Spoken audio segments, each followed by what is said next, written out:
What is good? What is up, world? What's up, FightHype family? What's up, boxing fans around the country, around the world?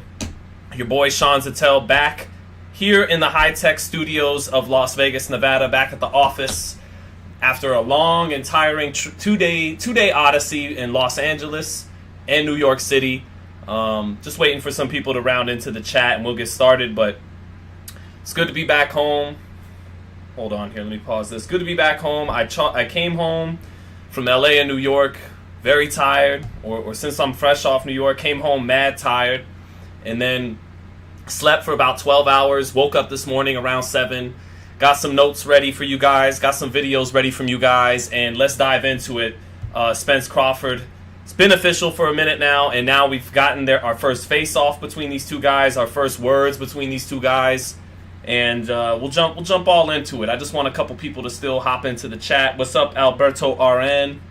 I'll answer that a little bit later. Want to get into Crawford Spence to start. It's a good trip. Good to be back home in New York City, even if it was just for 4 hours. Was supposed to get back to LA. My wife's birthday, Thursday night. And what wound up happening was I supposed to get back? When was I supposed to get back? Forgive me, chat. We're just getting started. Okay, so I was supposed to get back Wednesday night in LA. Flight got delayed 16 hours. Had to chill in New York for an extra 16 hours just at the airport. And while I was there, I watched some Errol Spence. I watched Errol Spence against Shawn Porter, and I'm going to touch on some of the new Errol Spence notes I took when I was chilling at the airport for 16 hours. Only watched one full fight from Crawford and Spence, but I went ahead and checked out Spence versus Porter. And I've seen these guys fight so many times, and some of these fights, like Spence Porter, multiple times. But yeah, then I got home. Instead of going home to LA, got home to Las Vegas. Instead, rerouted my flight to Vegas. And then got home yesterday around 4 o'clock, and then just knocked out for 12 hours. Woke up, and here we are. Let's go. So, Al's Ghost. What's up, Al's Ghost? Just gonna let the chat get at least to over 100 people, and then let's deep dive into the big initial press conferences in LA and New York with Bud and Spence, who I think, I got to play armchair psychologist here a little bit, but who I like based off what we saw in the two pressers and what we took away from both of those, highly anticipated press conferences we waited for. So, I got a lot lined up for us today, and I just don't know always exactly where to begin. Do we start with some of the footage? Or do we start with some of the notes? But I think I see produced by Tyler says Team Spence. Sherlock Miller says Duck Dynasty. No, my friend. Here, I'll show you. Mighty Ducks, not Duck Dynasty. Message retracted. Got it. Okay, I see. Sherlock Miller probably figured what it was at that point. Alberto RN says, I like Errol Spence in this fight. Crawford's chin has been suspect for a while. Is that a Vegas Knights jersey? Where at? No Vegas. I'm being pretty blasphemous. Shows you how much support I have for Las Vegas. The Golden Knights win the Stanley Cup, and I'm wearing the sweater of a hockey team that doesn't even exist anymore. But CJ Mack says, I think that Errol Spence won the face-off, but at the same time, I think he's a bully. And he tried to bully Crawford, and it didn't work. That's interesting, CJ Mack. I think actually Crawford has been talking more trash than Spence. And Spence, for the most part, he went back and forth in New York more, but for the most part, he's kind of doing the big fish thing. It's in one ear and out the other. I can imagine Spence in his Texas drawl saying, it sounds good. It sounds good, everything he's saying. But in Texas, we do it. We don't talk about it. We do it. And so you guys know, I liked a little bit more. I like what I saw from both fighters. And maybe we'll start there. Maybe we'll start right there, since that is what the video, starts off with the title of, is the press conference itself. So let me skip down. There's a few notes I have here about Spence that I took after watching him against Shawn Porter, rewatching that fight on mute on my flight home. But we'll start from here then. We'll start notes from the LA and New York City pressers. So, both guys classy, talking trash and selling the fight without going over the top. Not a whole lot of, not that I care. I came up in the HBO era where this stuff isn't on network television anyways. It's on HBO and Showtime, so I don't care if you want to cross the line. It doesn't But being politically incorrect doesn't bother me none. But these guys kind of kept it classy, talking. There was a lot of old school type of trash talk from Terence Crawford. I'm gonna gut you like a fish, all that kind of stuff. Nothing being taken to the street, nothing like that, and just two fighters, two alpha males, two alpha dogs, talking their trash, selling the fight. But I think deserve a little bit of recognition for keeping it classy as grown men, as fathers, as family men. I don't think anyone's crossing the line while still selling the fight. For some people, they could talk even more. But for me, I think they walked a pretty good, fine line of not being too respectful and making sure you are selling the fight and giving the media some hot quotes and some stuff that could be clipped on the internet. But at the same time, not being out of character. Crawford's had some moments where he's punched people or tried to punch people, like Benavidez, who put his hands on him first. Crawford definitely has that side to him, as does Spence. We've seen Spence a little liquored up at fights, talking his shit too. But for the most part, these guys kept it very classy while still selling the fight. So good on them for that. Spence is definitely the bigger man. That's what I could see from seeing them in person.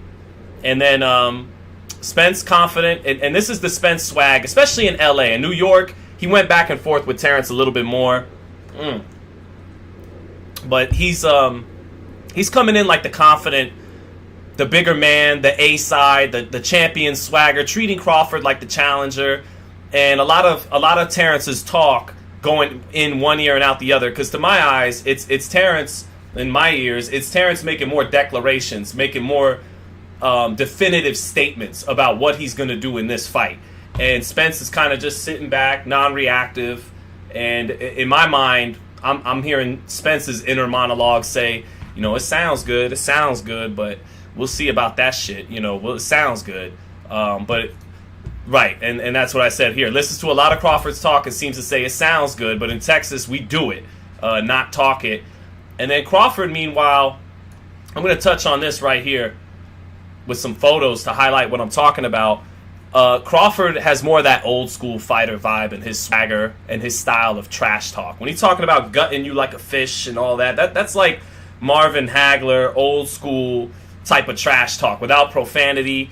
I'm gonna like Apollo Creed said in the Rocky movies, I'm gonna drop him like a bad habit.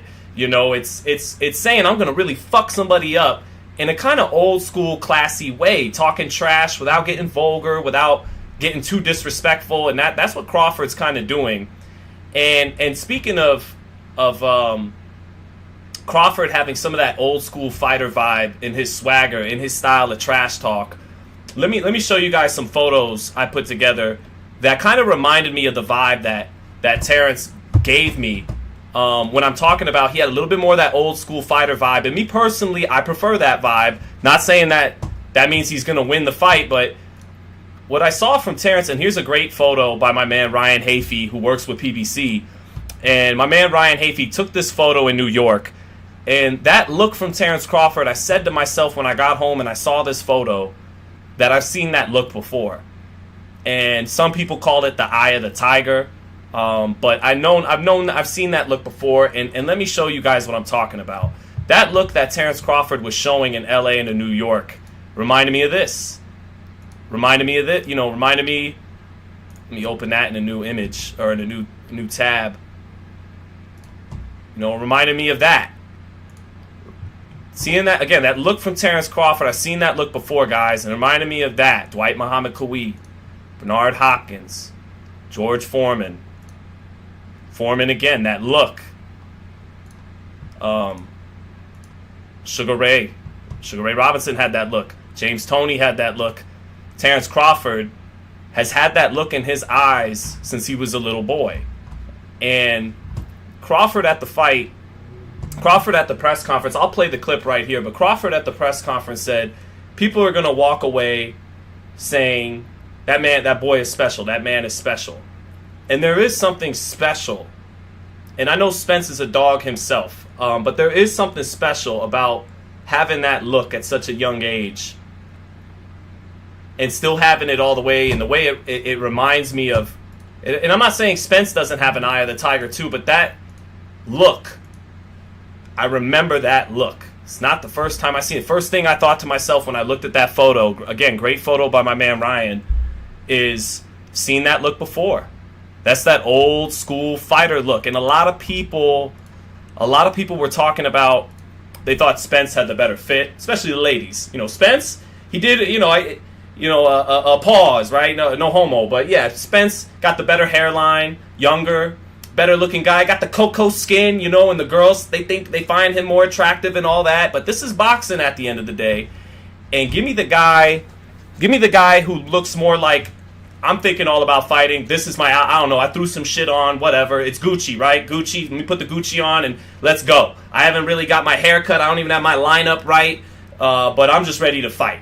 And that's more of that old school. Look at Dwight Muhammad Qawi. Does he have a good lineup? Does George Foreman have a good lineup? Look at George Foreman's lineup. Now, Bernard Hopkins got a good lineup.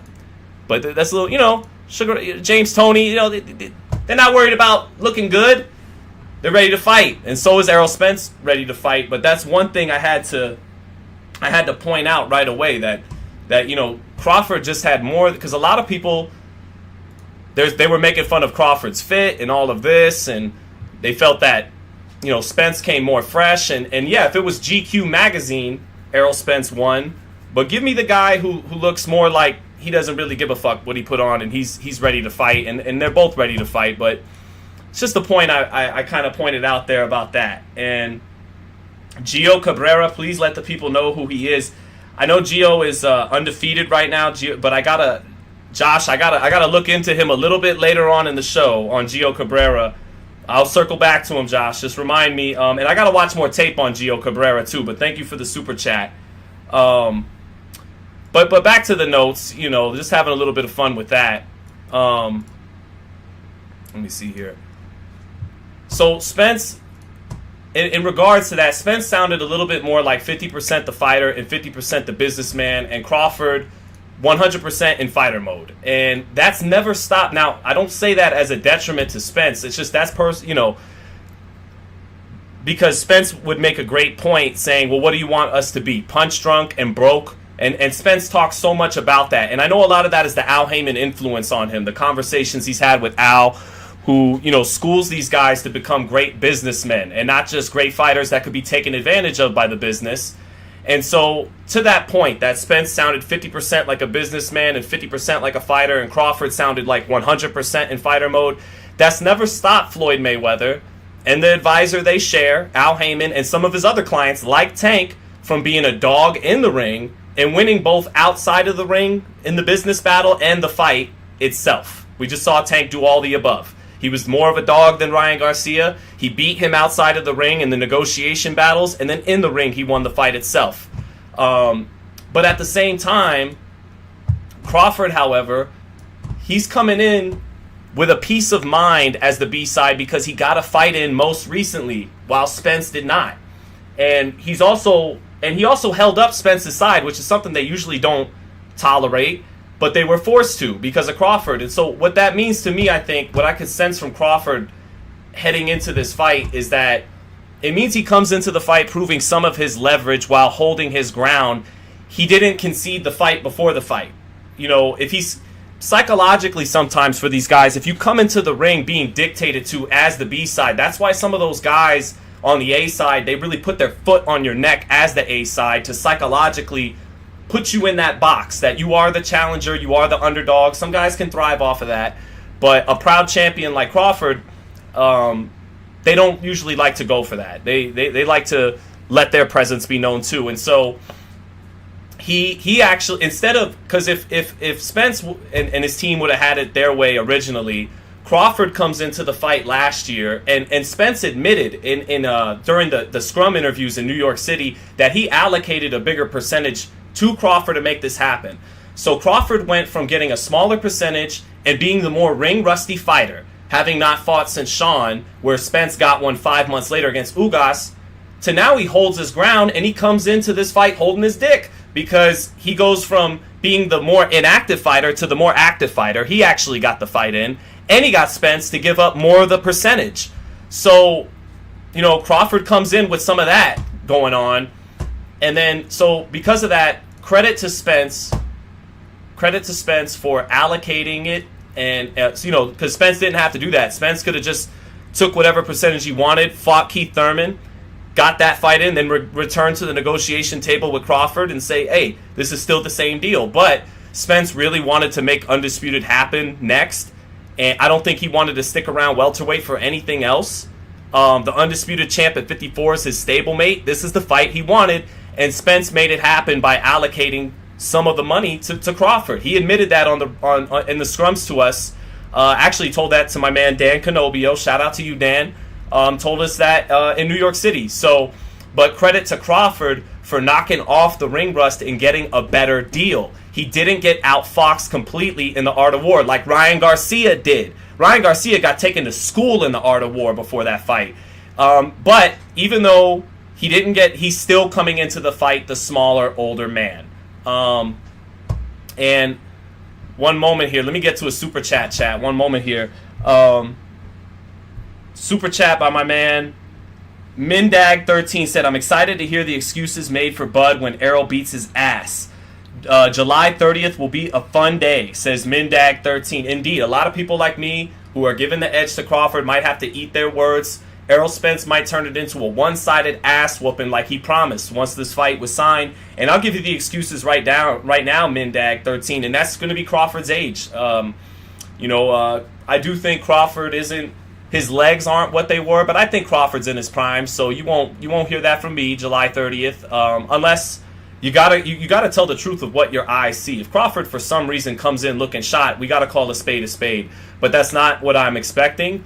What I'm expecting Spence to go up against is a 35-year-old Terence Crawford, aka a 2010 Kobe Bryant, a 1998 Michael Jordan, a bubble 2020 LeBron James, a great, Terrence ain't quite in his sport what those guys are, word to the NBA. I know that. But the point is, a great guy in the last phase of his prime. His prime. Not past it, but, still in his prime, like Michael in 98, like Kobe in 2010.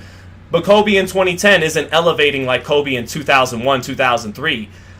Michael in 98 isn't elevating like he did in 91, 93, 96. LeBron at 20 isn't elevating like he did in 08, 2012, 2014. You get the point.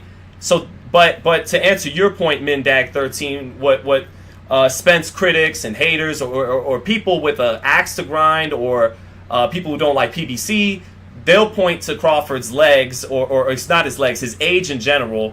If he comes up short, they'll say, Spence and them successfully aged him out, and then that will be the excuse made. But you won't hear it from me unless, in fact, Crawford comes in looking like the guy who didn't fight Sean Porter, who didn't fight Avanesian. I'm not expecting the Terence Crawford that fought Victor Postal and Jeff Horn from 5 or 6 years ago to show up, but I am expecting the Terence Crawford that fought Sean Porter to show up, and I think that's exactly what we'll get, and I won't be too surprised if Spence can beat that version of Crawford, and if he does, then Spence moves. Even if Spence does fight a shot Crawford but becomes the first undisputed in the four-belt era, he's still going to move up into the echelon of all-time great welterweights. There's no getting around that for the winner of this fight, but I do appreciate the people are saying no, Sean, that's corny.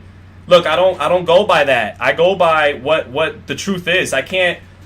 If one fighter gets in and looks completely shot, I'm not going to turn the other eye. That'd be like back in the day if Larry Holmes, when he was beating on Muhammad Ali, everyone said, no, don't take credit away from Larry Holmes. See, there you go, trying to take away credit from Larry Holmes. It'd be like if when Oscar beat Pernell Whitaker for the belt, everyone, there you go, trying to take credit away from Oscar. No, back when men were men and the truth wasn't such an offense, it was okay to say Muhammad Ali beat a shot Larry Holmes. Oscar De La Hoya got a disputed decision against a fading Pernell Whitaker. So if that's how it shakes out, he fights a man going on 36 years old and he looks like dog shit, then we're going to call it that. But I don't think that's going to be the case. I don't think that has to be the case for Errol Spence to win. I think Terence Crawford could beat Terence Crawford and Errol Spence will show up and could just be the better fighter. And I believe in all likelihood that will be the case if Errol Spence wins. But it can't stop us. We can't let narratives and dick riders and critics and haters construe our logic. We gotta call it like we see it. But I'm not expecting that to be an issue. I think both guys are still in their prime, and Spence wins, he'll put himself into the all-time greats. But another note from the presser, Spence's work rate, being the A side with the promoter of the fight, superior marketability might give him the benefit of the doubt in a close fight on the cards, especially that work rate. You're not going to outwork Errol Spence. But, let me get to some of the stuff, because we started off of this a little bit pro Crawford, talking about that old school fighter vibe and that look he had that reminded me of some of the older guys from back in the day. And I watched Errol on the plane ride back home very closely, put it on mute, watched the whole 12 rounds with Spence and Porter. And, a lot of you guys know I love Sean Porter, a good friend of mine. I knew that Spence pulled that fight out with that late knockdown, but I thought at the time he just pulled it out. And then when I went back and watched Spence Porter, Spence really did his thing, fought a very good fight, and clearly won that fight. Whether you gave him 7 or 8 rounds, he clearly won that fight. And so a few things I want, and I got a super chat from my man Jay Cooley. I'm going to get right to you, Jay Cooley, but first I want to get through a couple of Spence notes I took after watching him on the plane ride home. And Spence is Shakur-like with his distance control. They even share a few moves with the lead hand. Everybody gives great credit to Shakur Stevenson for his mastery of distance control. And those guys, and what I mean by some of the same, this isn't the only move they do with the lead hand, but they'll both measure with the lead southpaw hand. Boom, shoot that left to the body. They'll almost touch you right here. Boom, boom, right there. And then they dominate with their distance control. They have excellent distance control. Spence really walked Sean into a lot of straight left hands in that fight. And I think it's funny because Kenny Porter once said about Sean that a lot of people felt he lost the Ugas fight because they weren't used to Sean being such a boxer. They're used to him being more aggressive. And I'm used, because coming off the Kell Brook fight and all those, and Lamont Peterson, Ocampo, I'm used to Kell Brook, Chris Algieri. I'm used to, Errol Spence usually being the bulldozer, as he calls it. And because I'm not used to him playing counterpuncher, fighting tall against a shorter, aggressive guy like Sean was in that fight, I didn't give him as much credit for his step-back counters that he did and his distance control in that fight. He did it very good. He has a better defense than I give him credit for. You could argue that Crawford got hit with more clean shots in 10 rounds against Sean than Errol did in 12 rounds. Now, Errol got caught with some nasty shots. He mostly got caught in that fight exchanging with Sean Porter. For the most part, when Sean got off first, Errol kept those hands in very nice positioning. Errol got great positioning, especially with that backhand. It always is in position to defend or to line up and throw.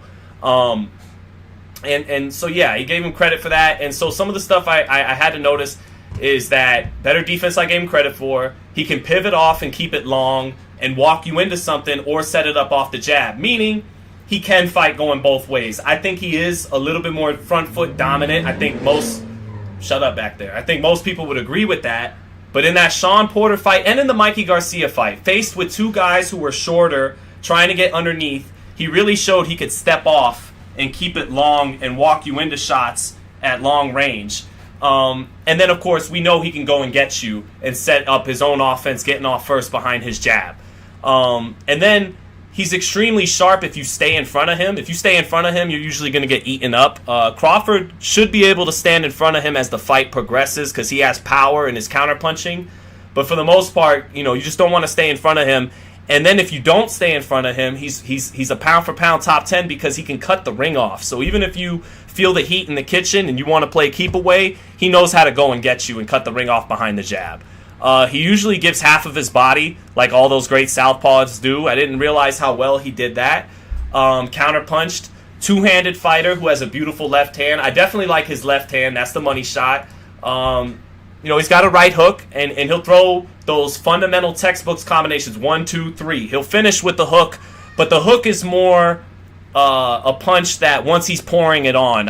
His money shot is his left hand, and he could throw it down the pipe. He sweeps it beautifully to get a different angle on it. That's a beautiful sweeping left hand, and kills the body, as we all know.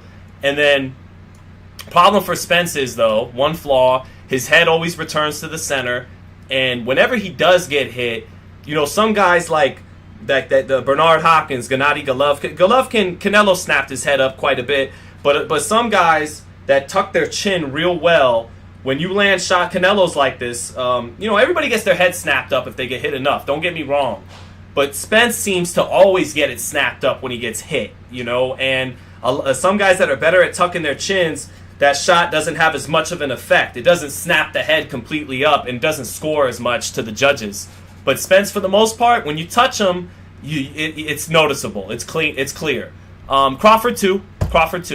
But neither guy is the greatest at tucking their chins. Because someone like Shakur does it a little bit better. Keeps his backhand in beautiful positioning at all times, and that's whether to defend with it or to throw. That right hand will come down a little bit, sometimes by design to switch up his look so he's not just always coming in with the high guard. He'll drop that right hand, pull off, be tall with it here and there, pivot off, but that left hand always stays in position.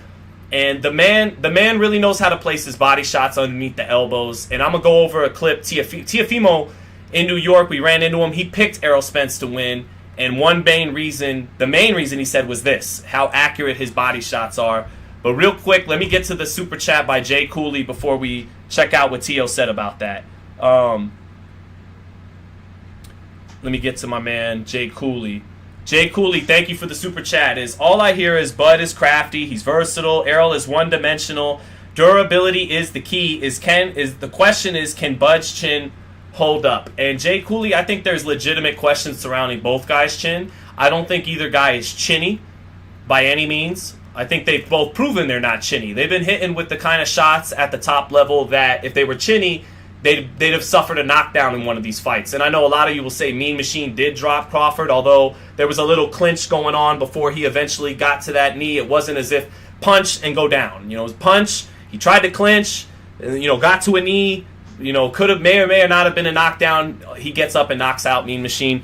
I don't think either guy has a 10 out of 10 granite iron chin, and that's going to make this fight even more exciting because I think both guys have a good enough chin to last at the championship level, meaning, the first time they both get hit, neither one's going to go anywhere, for good. Someone might go down early, maybe Crawford might go down early. I could see both guys going down, but they both have good enough chins for them to withstand power shots to make it a long fight, but both have vulnerable enough chins that either one can win this fight by knockout if they put together the right shots. And I have a feeling both guys might go down in this fight. Crawford early, Spence late. I could definitely see that happening. I'm very convinced that Spence, even Bomac, I could even play the clip. Bomac said it's gonna. You know what? Let me start looking for some of these clips now.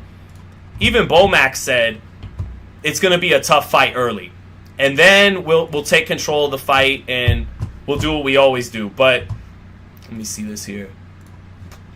Even Bomac concedes that early on it's gonna be Spence.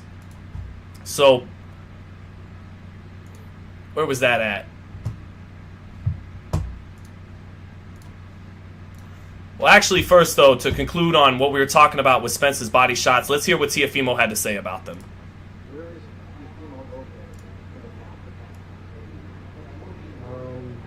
Number 20. Go as much on to open up, the better counter puncher, quicker. Taylor, like Spence, naturally bigger guy, better jab. Mm-hmm. So why doesn't Crawford do like you did and with his creativity win this fight? Why Spence? Why Spence? Good question. I say why Spence? Body placements. He has to go. I don't think I've ever seen really someone go as much onto Crawford with the body. They always go for the head, and that's Crawford's game right there. When you try to go for his head, he's going to tag you down. So, for that being said, I think that's why. He's a body puncher. Body stops the whole and changes the whole game. Shuts your whole belly button all the way down, waist down, it shuts you down. Even that counter punching? Counter punching, you can have all of that, but the moment you start going to the body, you lose that too. You'll have a counter punching, but it's not as quick enough. It's not effective enough. It's not sharp enough. Tio's saying the body shots will take something out of Terence. And that, yeah, Spence will need him to take some of the wind out of him so that when Crawford tries to turn that switch on in the middle part of the fight, Spence will have already taken a little something out of him with the body work early on. And then Spence, by working his levels with the body shot, the head, the body, Crawford won't know when to counter which one. He's being faced with a bigger, younger man with that heavy-handed country Texas power who's hurting him and making his nervous system react in a way it's never reacted before. So I totally get what Tio's talking about.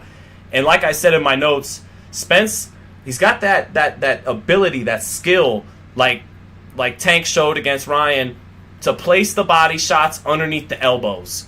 And when a guy's deadly accurate to the body like that, it could be devastating. Is that what won you the fight with Taylor?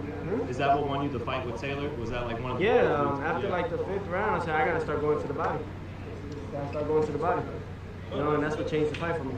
So you say you're going to be a trainer. Are you going to do? So that was, quick, interesting analysis by our man T.O.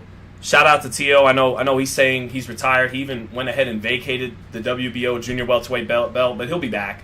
I feel very confident in saying that. But shout out to T.O. for the quick breakdown. Wonder if there's some bad blood there with Crawford. They both used to be with Top Rank, both unhappy with Top Rank now. But good breakdown there by Tiafimo. And then I got a super chat I got to get to right here by David H. Said, Terence Bud's defense isn't the best and he starts slow. The Big Fish by TKO. Yeah, I hear you. And thank you for the super chat from Toronto Royalty.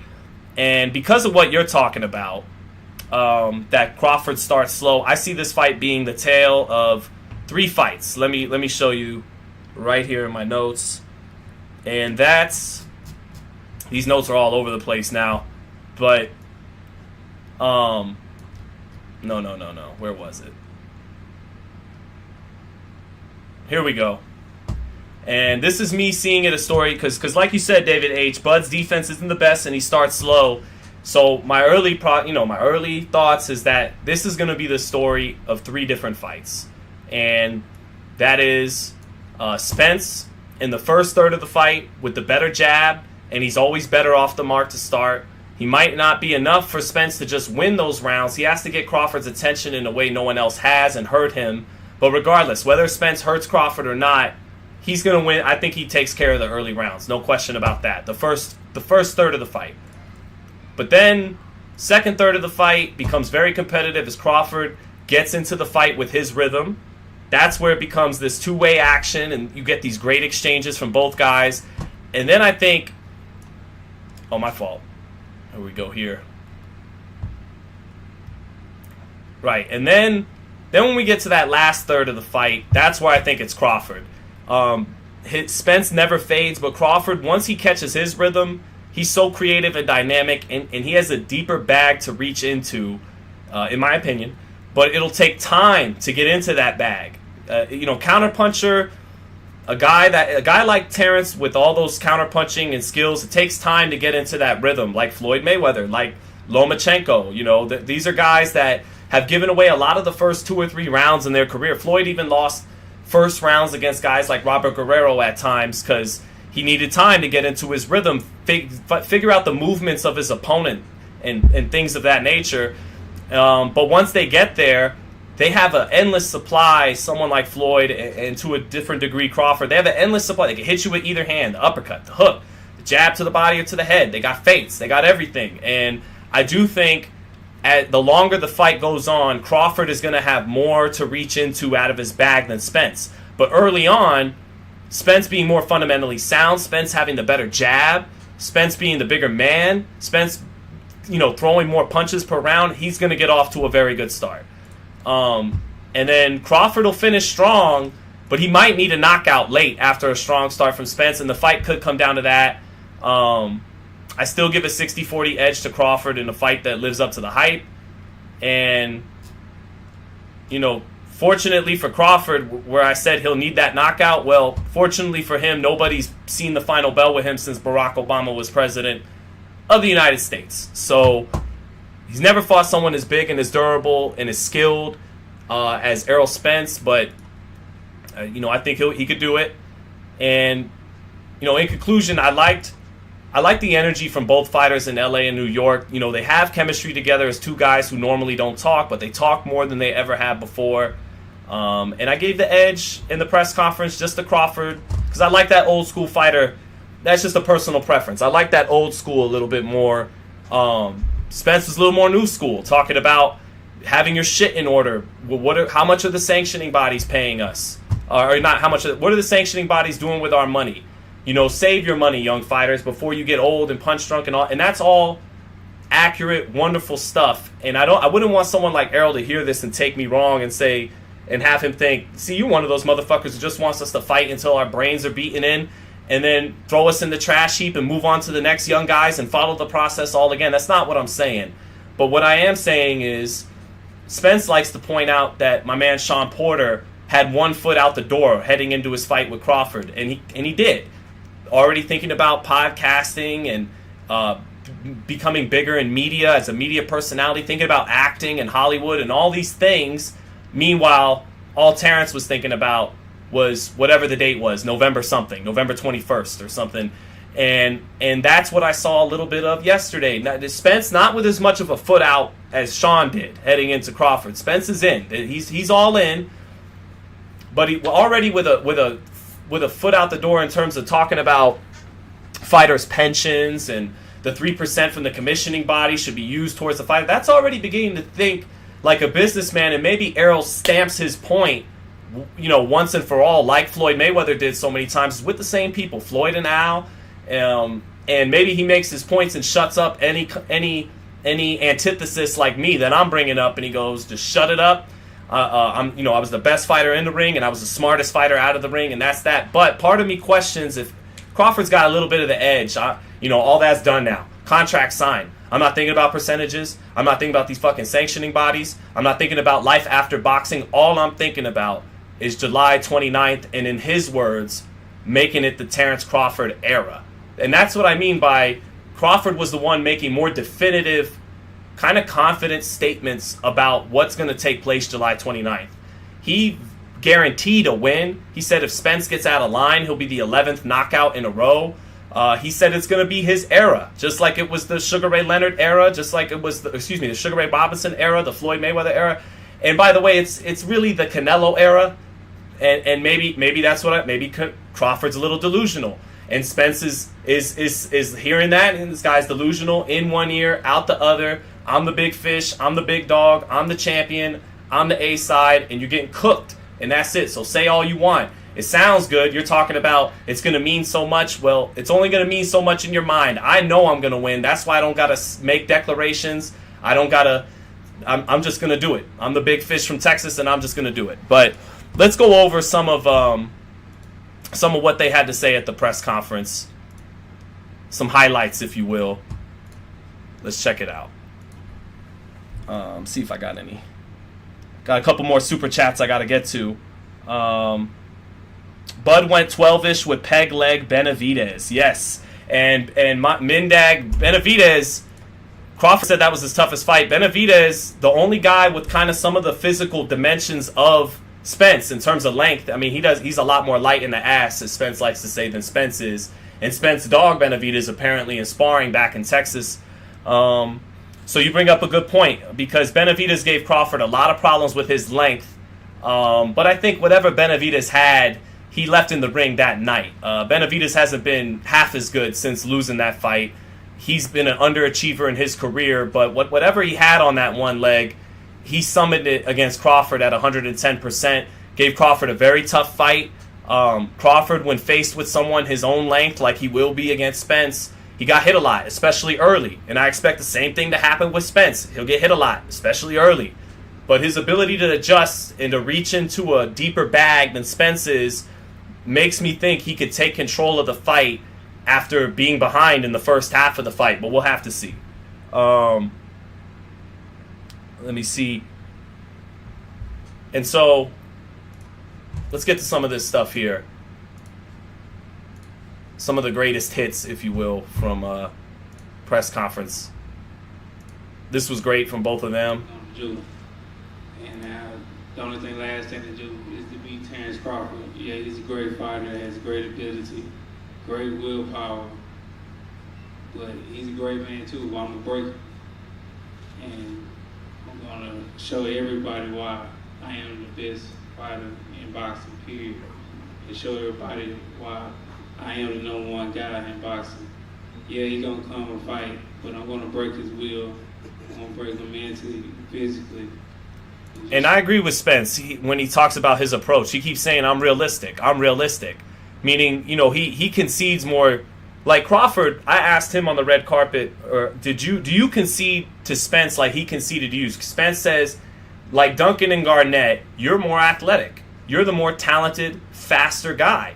But I'm more fundamentally sound. I'm the bigger guy, and I'm going to win this fight, just like Duncan would beat Garnett. And I asked Terence, I said, you know, he concedes some things to you. He concedes that you're faster and more athletic. Do you concede that he is bigger and stronger and more fundamentally sound? And Crawford said no. Now, that's where you play armchair psychologist. Does that show you that Crawford is just that much more confident that Spence, that he doesn't believe he's better than him at anything? Or is Spence have the better mentality? Because like he said, his own quote, I'm realistic. He's being realistic about what's in front of him, what his advantages are, and he's coming in the more realistic, steady-minded man, and that's the better mentality to have over a sometimes delusional Crawford who thinks it's his era when it's not, who thinks people properly putting his wins over Porter and Brook in comparison to Spence in context is you know, rubbish, is hogwash, right? You know, is what's the other word? Poppycock, you know, is a red herring, you know, but in reality, everyone who knows boxing knows Spence faced a fresher version of Brook and Porter. So sometimes Crawford could be a little delusional about his confidence, and maybe that's what Spence is saying right now. I'm staying realistic about my confidence. There's two ways to read into it, because that delusional confidence is something guys like Kobe Bryant and Jordan have, you know, Floyd Mayweather has, but then, so we'll see. Show people why I'm a great fighter, despite what I've been to, the adversities and things like that. I always kept on the same path and to be the undisputed welterweight champion of the world. It's been a lifelong dream of mine, and something I've been wanting for a long time, something I've been clamoring over. And regardless of any situation, I always stayed the course and knew that this fight was going to happen and that I will become victorious. Errol, let me follow up on that. Because listening to Bud, he says, listen, you may talk about his resume, but he's been undisputed before. So this is nothing new to him. Regis started to me in the first round, two-time world champion. Regis started to me in the first. Every time I took Sean Porter, he was champion. He was a one-time one-weight champion. It don't matter. It don't matter what happens. Personal life, whatever. Hey man, give me him. You sure you want him? Yeah, this is easy work. Get him out. This ain't no easy Hey, you work. want him? Yeah. Oh, I know it's not easy work. I definitely know it's not easy work. Okay. I definitely know that. I ain't that naive. I'm realistic. Right, he's realistic. He's realistic. He knows his opponent has certain advantages he doesn't in speed, in quickness, but he's self-aware, and it's a good conversation to have. What's the better mentality to have? Terence Crawford, delusional. You know, you believe you can't be beat at a single thing. He probably thinks he can out-wrestle Khabib Nurmagomedov. Or Errol Spence, a little more down-to-earth, you know, logical approach in his thinking towards the fight. You know, we'll see July 29th. I love this because one of the things you made when we were in LA, you said, hey, look, this guy is so-called the big fish, but I'm gutting him on July 29th. Talk to us about that. Well, you know, I like to go fishing. Everybody knows those are my hobbies. Good counterpunch by Spence and Crawford. Spence, I'm the big fish, I'm the big fish. Well, I literally go fishing all the time in Omaha, and people have known that about me since I was fighting on HBO. I'm a fisherman, so you're a big fish, perfect. I'll catch you and cook you. And then Spence comes back with his stuff about can't catch Moby Dick with a fish pole and all this stuff. And Bud is legal in Las Vegas, so we're going to smoke some Bud, you know, like the Jamaicans we are and all that. And, you know, good back and forth by both guys here. He's not catching me with no fishing pole. He's not catching me with no fishing pole. What does it look like catching Moby Dick with a fucking fishing pole? They all been caught before. Now, no fishing pole. Every last one of them. And July 29th, he gonna be caught too. I got a big enough hook for him. I'm already reeling him in. July 29th, I'm gonna put him on the bank. I'm gonna put him on the bank. I'm gonna gut him. I'm gonna fillet him. Like I said. See, Crawford saying I'm gonna gut him, I'm gonna fillet him. That's that old school fighter trash talk when these guys could really beautifully descript the kind of ass whooping they were going to put on somebody, while somehow saying it with like a classy way of talking trash and saying you're going to beat the shit out of someone without having to use those kind of words. And that's what Crawford did here, and that's what reminded me a little bit of that old school fighter swag, because that's how the old school fighters used to talk their trash. We won't catch him. Well, matter of fact, we all And Spence too, with the "you better bring a submarine" and all that. So these two getting together has been compared a lot to the fights of yesteryear, and funny enough, they kind of talk trash like yesteryear. And these two are very similar as men. They're family men who are no-nonsense guys. They don't love to talk to media a whole lot. They like to fight. And it's just interesting that you put two kind of quiet guys on camera to get, sometimes like in the boxing ring, when you put two boxers together, a fight breaks out when everyone thinks it's going to be boring. When you put two quote-unquote boring styles together, and then all of a sudden you get something good that plays out. And that's kind of personality-wise what had here. Terence doesn't really like to talk at press conferences that much. Errol doesn't like to talk that much at press conferences, but put them together, and they rose to the occasion a little bit. And July 29th, that's when we're going to get him to the bank. Probably weigh him, you know, put him on a scale. You ain't got skill, big. Chop his head off. Cut him from, you know, the gut, the little butt up. You know what I mean? Take the little vice grips, pull the skin off. Take the little knife. You know what I mean? Now, Let me ask you It's this. good. Let me ask you Y'all like fish? How many of y'all like fish? I bet your pops like fish too. You like fish, don't you, pops? Come on, you can say you like fish. That's the closest we got to getting over the line, was bringing Dad into it. And I know he said it with a smile, and Errol Spence Sr., you know, took it like a champ and came right back with his own counter shot. He counterpunched the counterpuncher, said, "No, we're Jamaican. We smoke bud." So, I mean, your son happy fish, that's where we you took love it. Fish too, you know. So we gonna get this pops. yeah, hey, yeah. We Jamaican, man. We smoke bud. Spence got the crowd going with that one. So we gonna smoke your ass up. Hey, y'all We in the back, too. We gonna roll you up and smoke you up. Come on, camera, get back into focus. But you know what the crazy part about it is? You know what I mean? Y'all do smoke bud in Jamaica. I forgot. But this ain't That new bud strain. this ain't no bud. This ain't no kind bud. You feel me? This ain't the bud that you just can buy on the streets. It's We ain't buying it on the it's street. that marinated bud that you hit one puff, you might be seeing stars like how high. Good counter shot. Just know. Cheers, man. He talking about- There's the exchange right there. That was the kind of exchange you'll see played out with their fists and not their mouths. July 29th. Crawford lands a good shot. Talking about, you know, he's reeling in the fish. We already caught him. We're just reeling him in now. Back comes Spence. You're gonna need you need a lot more than your little, you know, funky ass Nebraska fishing pole to pull a big fish like me, and you better use submarine, USSR, China, America. And then Bud comes back, you know, with more of his talk, and then Spence, you know, gets at the dad and all. He describes probably accurately. I've never went fishing, but probably describes accurately what it's like to gut a fish and to have it ready to be cooked. Gets into descriptive detail. Then Dad gets Junior's back, hits Terence with the counterpunch. Then Terence comes back with a counterpunch, referencing how high and how if you hit this butt, it's too good. That was a little verbal preview of what they're gonna do with their fists July 29th. And as good as they showed they could be with their mouths, right, they're much better with their fists. So that was just a little preview of what we're gonna get July 29th, and I enjoyed it.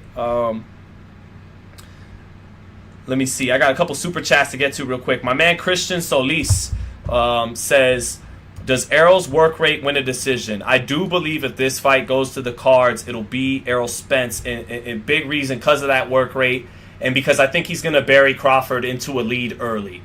So I think that, again, I see this being a story of 3 fights. Spence kind of dominant in the first 3 to 4 rounds. Then 3 to 4 rounds of two-way action. And then the last third of the fight or so, around round 8, I expect Crawford, with all the adjustments and picking up on all the movements of his opponent like a great counterpuncher, he really starts to really hold all the momentum in the fight. And I could see Crawford kind of being in a race against the clock. Can he get the knockout because if it goes to the cards with the great lead Spence will have built up, it's shaky if he could get a decision. So I think if it goes to a decision, I think Errol wins. But if it ends in knockout, it's Crawford. And right now, I give, 60-40. Let me see. It was here in my notes. Give a 60-40 edge. Let me find it here. Yeah, I got to give a 60-40 edge to Crawford. He'll finish strong. Might need a knockout late after a strong fight. Could come down to that. But hey, no one's made the final bell with Crawford since 2016, 7 years ago.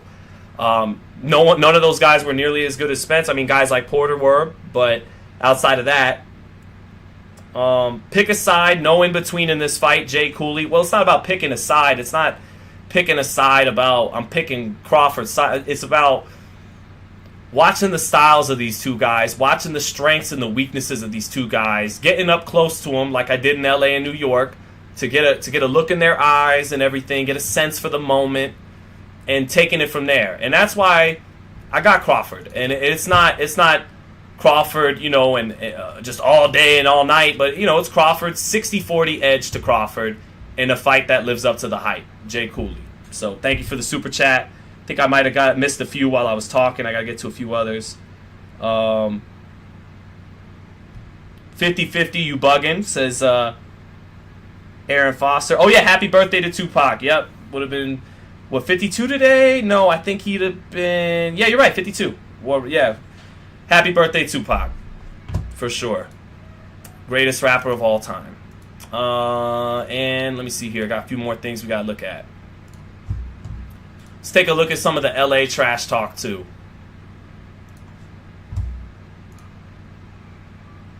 Here we go.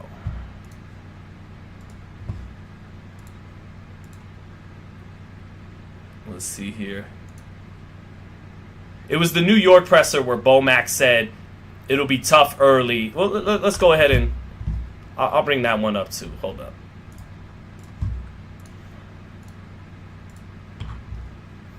Where was that one?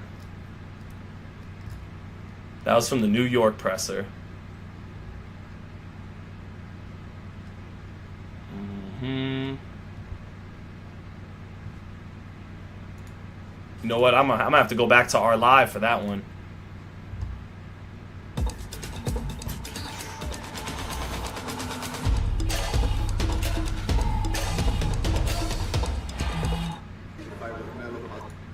This was us live in New York. It is just business. I know I can beat him. I feel I can beat him. I see myself beating him. I visualized it numerous times. You hear Crawford talking that? I just simply, it's just subjective. It's not something you can measure. I just, in my heart, believe Crawford a little bit more when he speaks about what he's going to do in this fight.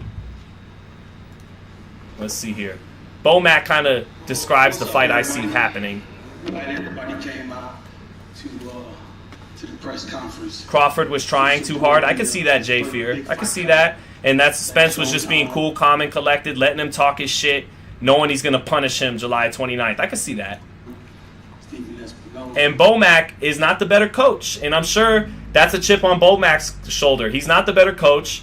And he had to hear Brian Custer talk about Derek James as the 2021, Boxing Writers Association Trainer of the Year, the Ring Magazine Trainer of the Year, the this and that, the that and this, and all these great awards Derek James has had. Derek James has Frank Martin and Anthony Joshua and Jermell Charlo and Errol Spence. And, Bomac did his thing with Jamel Herring, but outside of Bud, won a title with Rob Brandt against Ryoto Murata, but not quite the kind of success Derek has had. You see Errol Spence, Derek James, I especially want to thank my man, the champ, Bud Crawford, for putting his foot on the pedal, for making this fight happen.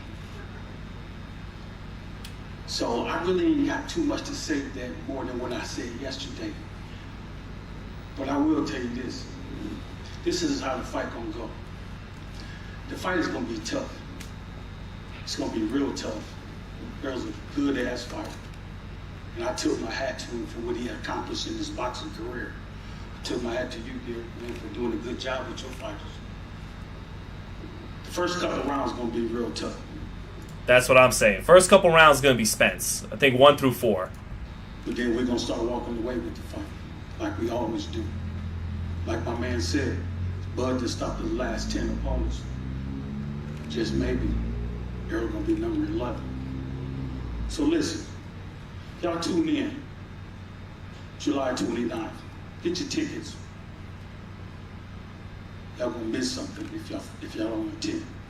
Y'all gonna miss one of the most. I'm just saying, guys. I'm just saying. Crawford, Team Crawford, between Terence and Bomac, it's just talking. And I know down in Texas, you be about it. You don't talk about it.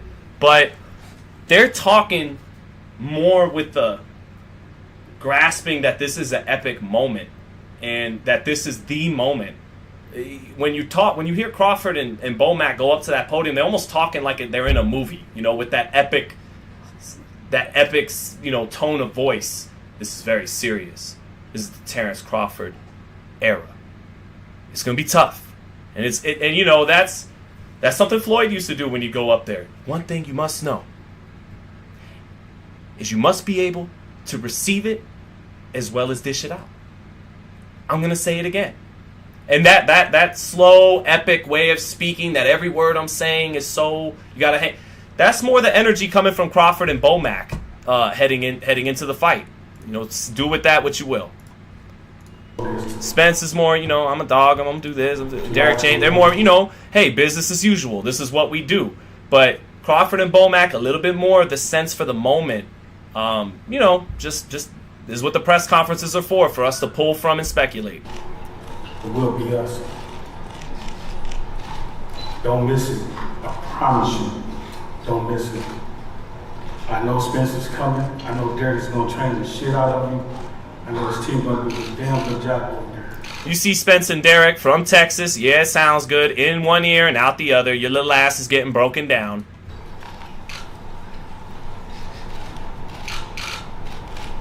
I promise you, from the bottom of my heart, we're going to walk away victoriously.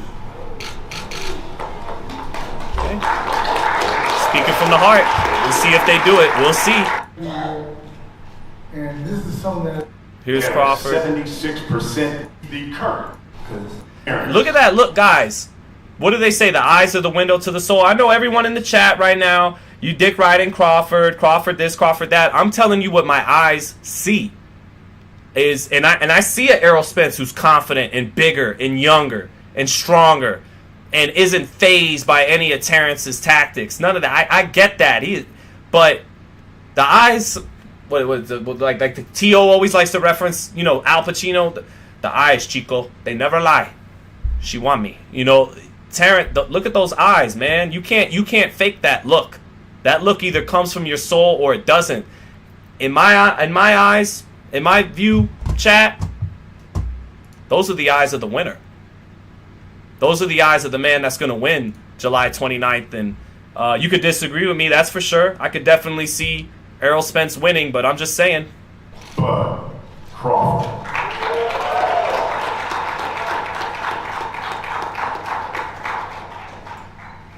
What's going on, everybody? Y'all look excited. Sense for the moment. Crawford hates doing media, and here he is smiling, saying, y'all don't look excited. Like, he's almost acting like the hardest part was just getting this man in the ring. And now I'm going to take care of the business. Now we'll see, man. I'm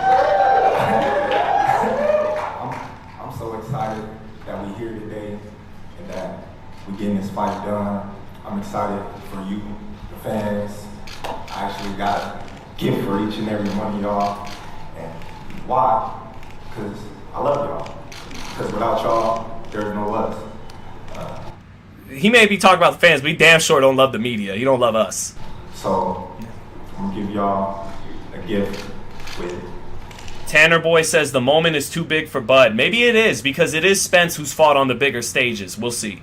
The presence of myself and Errol. What are Crawford's flaws? He gets hit a lot for being a guy who's so fast and long and rangy and such a good counter. Kind of reminds me of Juan Manuel Marquez in that great counterpuncher, not great defense. Not bad defense, but not great defense. Gets hit a lot for a guy who's as fast and as smart and as good a counterpuncher as he is, that chin is up sometimes in the exchanges. Gets hit a lot for a guy that's as talented as he is and as fast as he is. With another flaw is lack of elite opposition at this point. Another flaw is his age, that he's 35 going on 36, and that his legs aren't quite as swift as they were when he fought Jeff Horn and Victor Postal. And then maybe one flaw, we'll see if it's truly his strength or his flaws, a little bit of his delusion. He always prides himself on his wiry, deceptive strength, but I think for the first time in his career, he's truly up against a guy who's stronger than him, who's just a naturally bigger-bodied, stronger man. And so that's another flaw for him too. So, we'll see. He's probably got a few other ones doesn't have a dominant jab, has a very good jab, a double jab, a jab that sets things up, but Spence has more of that I-Quarte bazooka jab, that dominant jab that he can just beat you up with it and win rounds off the jab alone if he really needed to. So his jab isn't as good as Spence's either. That's another flaw. Adrian Wells with the super chat said, Errol is going to break him down. Damn, it's all Errol Spence fans in here. Errol is going to break him down. Then by the 10th round, he will drop him with a body shot. Then the 11th, Bomac will throw in the towel. Errol by TKO. That might be what happens if it's a couple things. If Spence's power to the body and to the head makes Crawford's nervous system react, aka makes his brain, because his gift is his vision, and his vision in the exchanges keeps those eyes wide open and sees things happening so he can sharpshoot in between the other guy's punches. His vision, his brain, his counterpunching ability. And if the brain is too busy saying, ow, that body shot hurt, ow, ow, ow, it's not processing at the same speed and ability that he normally is. So I could see that happening. I could see early on, and that's why I said it's important for Spence in this fight to hurt Crawford early, not just bank rounds. You bank rounds against Crawford, it's a little bit like banking rounds against, Tank. It's like, okay, that's good. You definitely want to bank those early rounds, but the storm is coming. But if Spence cannot just take those early rounds, like several fighters have taken from Crawford, but make them count, put some damage on his man, not just take the 10-9, but land something that hurts Crawford, then it'll take longer for Crawford to get into his rhythm. Crawford is showing the kind of respect, the kind of timidness before he throws that he's never shown any other man. Spence earns that kind of respect with the power. That's why I said it's important for Spence in this fight to not just win those early rounds like he always does, like I believe he will, but to make them count, to put some hurt on Crawford to the body or anything, to make him a little bit more respectful, to make him have to take that much longer to figure out and make adjustments. So, we'll see, Adrian Wells. Thank you for the super chat. So, I got EJ by brutality, Texas style, says War Rudy. No doubt. Adrian Wells says, I missed the super chat. Adrian, I hope you weren't referencing yours. I got to make sure it wasn't someone else's. David H says, what do I think of the Mean Machine knockdown, though? I think Crawford early on has been buzzed multiple times by Gamboa, by Mean Machine. Sean Porter buzzed him in the 7th round, not early in the 7th round with a right hand. I've seen Bud, his legs do a dance multiple times. And while I'm on the topic of it, he knows who he is. Shout out to the source. I don't know if he wants his name revealed, but talked to a fighter in New York City while I was waiting outside of the Palladium in Times Square, waiting to get into the press conference. Talked to a fighter who was there the day Crawford had the infamous sparring session with Brian Norman Jr. in Atlanta. And I think it was, he told me it was the day of or the day before Shakur fought Jamel Herring in Atlanta. And what he told me, he was there, is that Terence Crawford got dropped twice by Brian Norman. Got dropped and the whole gym got shocked.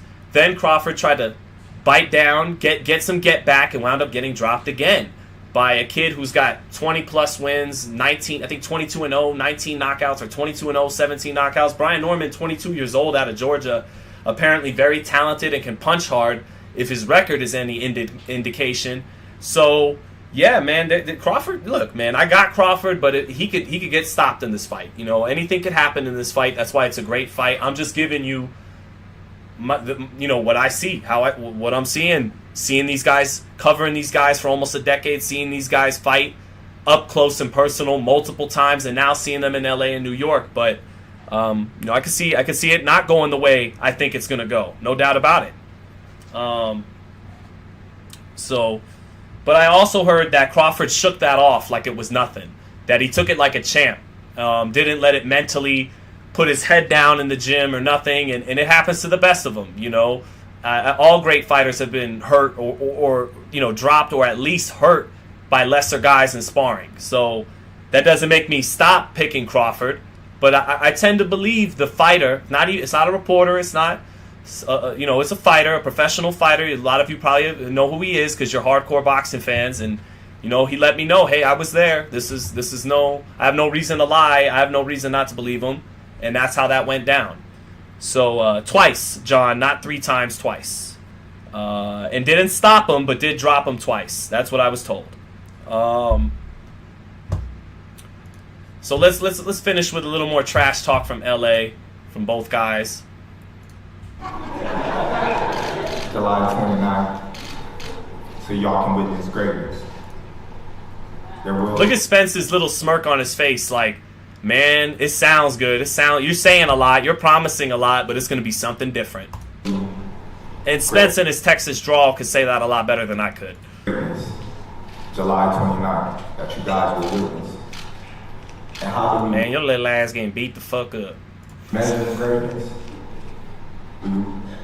Us, you guys, we measure greatness by errors. You had the Sugar Ray Robinson error. You had the Ali era, the Marvin Haggards, the Tommy Hearns. You even had the Floyd Mayweather, his era. But July 29th, I'm gonna show each and every one of y'all why. This era is the Terence Crawford era. He's speaking with that slow, epic cadence like Floyd used to do. It's funny.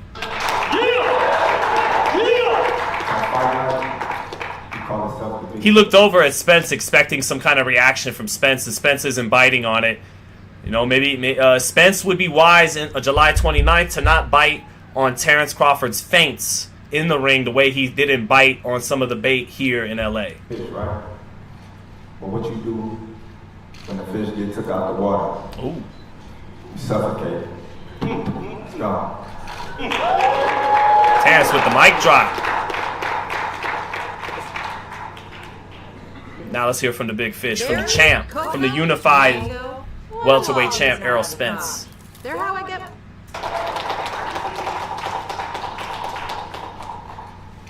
I'd like to thank everybody for being here. This is the biggest fight I feel like in boxing right now. This is a legendary fight. This is definitely an old school fight. This is the fights that my dad used to talk to me about and older people tell me about. Where you had Sugar Ray Leonard versus Tommy Hearns, you had Durant and all them, you had De La Hoya and Trinidad fighting together. You had the best fighting the best. And finally, we got to the point where, me and Terence Crawford had to get on the phone, talk about it, and now, it's finally happened. The best fighting the best. I feel like it's an old school fight. Spence saying it's an old school fight, talking about how him and Terence got on the phone like adults, like grown men, and made it happen when the business was struggling to make it happen. Spence later admits he allocated some of the money that was going to go to him in his check and gave it to Crawford so he can make it happen. And again, I want to give credit to Errol Spence and to Terence Crawford for, they say it's going to be an old school type of fight, and they're talking trash and selling like it's an old school type of fight, not doing anything too over the top or disrespectful to get a point across. And sometimes that'll help you sell your fight, but they're not getting out of character. They're staying within themselves. And just credit to both of them as men for speaking on the phone, for still selling the fight, but still having a level of class and respect while doing it all, to both Errol and Terence. Creme de la creme, and it's going to prove not only the best welterweight in the world, it's going to prove who the best fighter in the world is. You know my mentality. By the way, I don't know if this decides who the best fighter in the world is. I'm just keeping it real. If Inoue beats up Fulton, like if he stops Fulton, it might have to be Inoue over the winner of this fight because he's in his 4th weight class. He's fighting Fulton, who's an elite fighter, who's the unified lineal champ at 122. And for example, if Spence wins, that's awesome that you're undisputed at 122, at 147, but someone like Inoue will have been undisputed at 18. He moved up to 22 and fought a guy who if he's not top 10, he's top 15 pound for pound, and Stephen Fulton. So I don't know. Now, if Crawford wins, it's a little easier to put him in the number 1 spot because he's got what he did at lightweight and 140 behind him. If Spence wins, I don't know if it quite gets him to the number 1 pound for pound spot, but it definitely makes him an all-time great welterweight. It makes him a Hall of Famer first ballot. Makes him an all-time great welterweight. Makes him a Hall of Famer first ballot. And you can't put him any lower than 3. But if Crawford wins, I think it's a little easier to slot him into number 1 because Crawford and Inoue, they've done it in multiple divisions. And if they win their big fights in July, they'll have done it against naturally bigger men, and that's what pound for pound's all about. You know, it's to win, it's to go all out, give it everything. His mentality is the same thing. So I want everybody to tune in July 29th, come to the fight. We're going to have a crawfish bowl. So everybody make sure they're there, man. It's going to be enough for everybody, I promise you that. Crawford's like, that's cute. Just reading the body language, Crawford got a little bit more of that. Like, Spence, too, when Crawford talks, he got that Texas swag. Yeah, we'll see. It sounds good, little buddy. But Terence got this menacing look in his eyes, like, just wait. I got... So, 60-40 edge to Crawford, all things considered. The X's and O's stuff, watching them up close. I liked what I saw from Errol Spence. He was the alpha dog. They're both 2 alpha dogs. He was the champ, the A-side, the big fish, all that. He carried in his swagger, no doubt about it.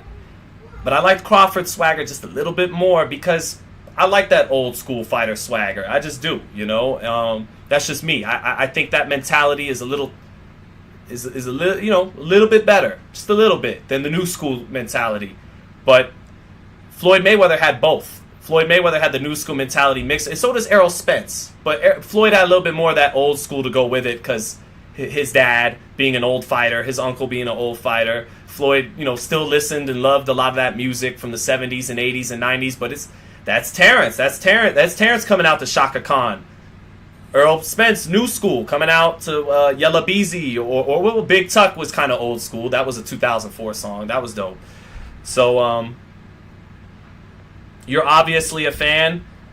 Now that I cover these guys, I'm not really a fan of anybody. I got some styles I like. I not a big fan of Errol Spence or Terence Crawford one over the other. I love boxing, and so anybody that gets to that elite style, that elite level, I got love for you. Even if we do interviews sometimes and you don't like being interviewed by me, I got love for you because I love the craft. I love the sport of boxing. And Crawford and Spence are both elite in their craft in 2 different ways. Errol Spence highlighted on it. He's more like Tim Duncan, fundamentally sound. Terence Crawford, more like Garnett, more versatile, can do more athletic things. And funny enough, when they played basketball, I always preferred Kevin Garnett over Tim Duncan, even though Tim Duncan would win all the championships. To my eye, the eye test, I always felt like this Garnett guy was a little bit better. He just had a shitty team, but that's what I mean. It's preference. I'm picking Crawford. I not out of preference. I do think his counterpunching and his ability to punch in between punches in the exchanges and have faster hands. I'll always take speed a little bit over strength.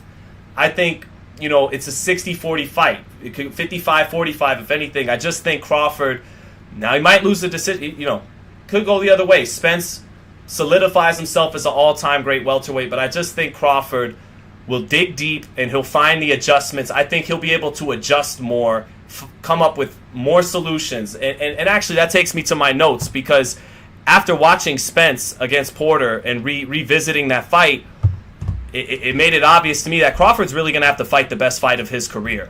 He's going to have to step it up, because that's what I mentioned, all this beautiful stuff Spence does. And what does that mean for Crawford? Well, that means July 29th, Crawford is going to need all of his feints, and he might need to switch more than ever and deplete his skill set. He's going to have to pull everything out of the bag to beat Errol Spence, because if he doesn't pull everything out of his bag and he tries to keep it a little more basic and shoot from the head up with Errol Spence, Spence is more fundamentally sound than him and has a better jab than him and is bigger than younger than him. And Spence is money in the phone booth. If you try to phone booth it with Spence, just like Corrales and Castillo, you try to phone booth it with Spence, even Terence, who prides himself on he's got underrated power and strength. You try to go in there and just phone booth it with Spence, he's gonna eat you up. He's great on the inside with those body shots. So Crawford's he's gonna have to feint and feint and feint. Spence doesn't feint like Crawford does. He feints a little bit with his jab and then steps in and uses it. But Crawford got a bunch of feints. He'll have to use all of them. Crawford, he calls himself a switch hitter, but he's really a glorified southpaw because he fights orthodox for a round, 2 rounds, 2.5 rounds max. Then he switches southpaw, usually against an orthodox fighter, gets that angle on the outside lead foot and starts to dominate. He's not going to have that luxury with Spence. When he makes that switch to southpaw, that jab from the other southpaw is still going to be in his face. There isn't going to be no, get his lead foot to the outside of the orthodox lead foot. So because of that, he might have to switch more than ever. It might have to be he fights some rounds as an orthodox. And we don't know if he could be as good as an orthodox because he hasn't boxed as many rounds in these fights as an orthodox as a southpaw. But he's probably going to need to do that. He's going to have to switch in the middle of the fight, not just switch southpaw once and that's it. That's a wrap. Stay in that stance. And he's going to have to counter and catch Spence in between his punches and win the exchanges as the fight progresses. Because early on, Spence with combination punching behind an educated jab, he's going to win those exchanges. But as Crawford figures out his opponent like he always does, figures out his movements, all of that, that's where he could start to win the exchanges as the fight progresses and hurt Spence later in the fight. So that's what it's a tall order for Terence because of all these wonderful things that Spence shows on tape and being bigger and younger too. Let me see if there was anything else that we didn't get to in these chat. No, that was about it, man. We got to all of this. Yeah, we got to all of that. So chat, sounds like a lot of people in the chat feel like I'm pro Crawford, but I inevitably got to pick. Someone's got to win and someone's got to lose, right? So inevitably, if I would have liked what I saw from Spence more in New York and LA and on tape in his fights, then it'd be Crawford people saying I'm on Spence's dick or whatever. But not dick riding either guy. Not I do think it's a fight that's going to live up to the hype. I won't be surprised if my pick is wrong, but this is my pick, and I'm usually right about these things. I've picked every big fight on these lives. We've broken down every big fight perfectly up until this point. This is my breakdown for the fight. I got to give the edge to Terence Crawford based on everything we just went over. So let me see here. Happy birthday to my nephew Trayshawn Smith, 32 years old today. Much love and respect. Absolutely. You know I love you, Bronco Kid. Marvelous Irv, love you, brother. Ex-Highness. Y'all can take Sean serious. Like, really. Yes, thank you. Well said. You can take me serious. I mean, here, I'll flex. Get on with it now. Don't get on the bandwagon now, guys, because my takes usually age very well. Let's here, we could even flash back to some of my older takes. Let's go ahead and do a Z-cap of some of Zittel's takes here. This was a good one. This was a good one right here. Here it was. This was 21 out of 21 writers and fighters picking Josh Taylor to win last Saturday. I said, I'm taking Teofimo Lopez this weekend. Got to do a pre-fight breakdown on FightHype to expand on it. We were right. Look at this. Errol Spence went on to talk about, I feel like the stronger, more durable fighter. I relate it to basketball. It's like Duncan versus Garnett, right? Errol Spence said that. When did Errol Spence say that? He said that June 7th. This is from a live I did 2 weeks before that, May 25th. One of two ways, to use an NBA analogy. Shaquille O'Neal, Hakeem Olajuwon with Errol Spence. Did I pick Bivol over Canelo? Better not. I did not. That's like the last significant fight I didn't pick correctly. Of course I had Canelo over Bivol. So you definitely got that. What's up? You are the expert. I'm the expert? Yeah. Hold on. Tell these people. Tell them. Dad, you are the expert. I'm the expert? Yes. Okay. Wait. Who do you got? Spence or Crawford? Yes. Spence or Crawford? Spence or Crawford. Who wins, Spence or Crawford? Crawford. It runs in the family. It runs in. Say bye-bye. Bye-bye. He just wanted a worm. Oh, go ahead. Oh, you want it? He wants to see. He don't love me. He wants this. He wants the sour gummy worm. You say please. Say please, Daddy. There you go. Go ahead. Take it. Take it. All right. We gotta wrap this up and talk some more boxing before we get out of here. Crawford can't take body shots. He built like Ricky Smiley. Lord Vaughn, I vaguely remember who Ricky Smiley is, Lord Vaughn. Let me look up Ricky Smiley so I can even do your comment justice. Because Spence fans, we got a lot of Spence fans, and it's holding true. Spence is the bigger draw, and more of the fans in the chat are for Errol Spence. So he's the bigger star. Okay, so this is Ricky Smiley. You're saying Terence Crawford takes body shots like this man. How do we know this man doesn't take good body shots?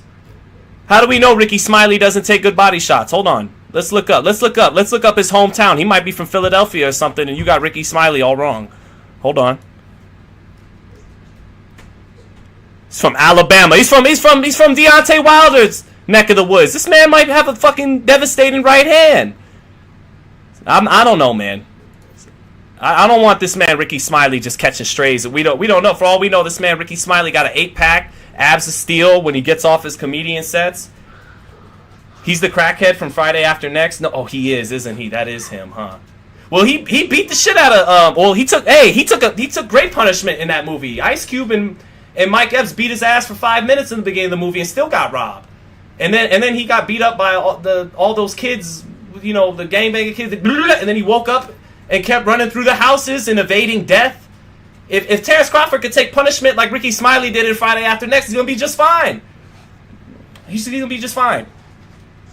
He's gonna be just fine. 0101 said I did coke with Crawford once. Do you have any proof of this? 0101, and we could break this right here in the chat. I picked Bivol over Canelo because I knew Canelo would have massive trouble with lengthy boxers. Yeah, I was lazy on that pick. I was starting to liken Canelo's run to Floyd's, which, as great as Canelo is, he's not Floyd. And I was starting to be like, I'm starting to pencil him in over guys. Canelo had that aura of invincibility after grabbing 4 belts at 68. I know it happened against the white guys from Europe and Caleb Plant. I get it. But still, 4 belts in this era where people fight once a year, and he got 4 fights in, and he had that aura of invincibility. So that's the last fight I really got wrong, was Canelo and Bivol, and I could live with that. It was Canelo. Of course I picked him. Did I pick T.O. over Loma and Devin over Loma? I did. I picked both of those fights. I think I even have the receipts. Let me see. I think I did. Thank you for the super chat, LJ. I think I did. I know I did. I know for a fact I picked both of them. Here, let me search. Zittel, Haney, Loma. Let me see. I'd have to go to some old shit. Let me see. On the Porter Way podcast, I had a great breakdown of T.O. over Lomachenko. And on these lives, chat, let them know. All my chat regulars, let them know we had Haney over Lomachenko for months. Always picked him. Said he was the younger, bigger, ascending force against the older, smaller, declining force. And so he should definitely win that fight. And Lomachenko actually did a lot better in that fight than I thought he would. Hold on. Lopez, Loma. Yeah, Furio. Yeah, that was me saying Lopez over Loma. That was a pick I had in 2020, and that was me going back over some of my big upsets I picked. Fury over Klitschko, Lopez over Loma, Valdez over Burchell, just a few I can remember. Let me see. See? You said Lopez beats Loma. I say he don't. Haney is... See, yeah, because this was if... And if Loma... Here you go. Here's the receipt from 2019. If Loma hangs around 135 long enough, either Haney or Lopez will knock him off to become the champion and really stamp themselves. There you go. So I always picked Haney and Lopez to beat Lomachenko. I knew they were naturally bigger, younger fighters who had the athleticism to keep up with Loma. Loma always likes to have those shifty feet, get to the outside of the lead foot. I knew Lopez and Haney were bigger than him, younger than him, and would have the athleticism. Our American fighters are athletic. And I knew he would be able to pivot off, keep him on the line, and that's what they both did. Although Lomachenko, Haney turned out to be controversial, but Haney still gets the win, still the undisputed lightweight champion. So yeah, I did pick both of them to win those fights. Let me see. Am I covering the Pro Grace bout tomorrow? I might.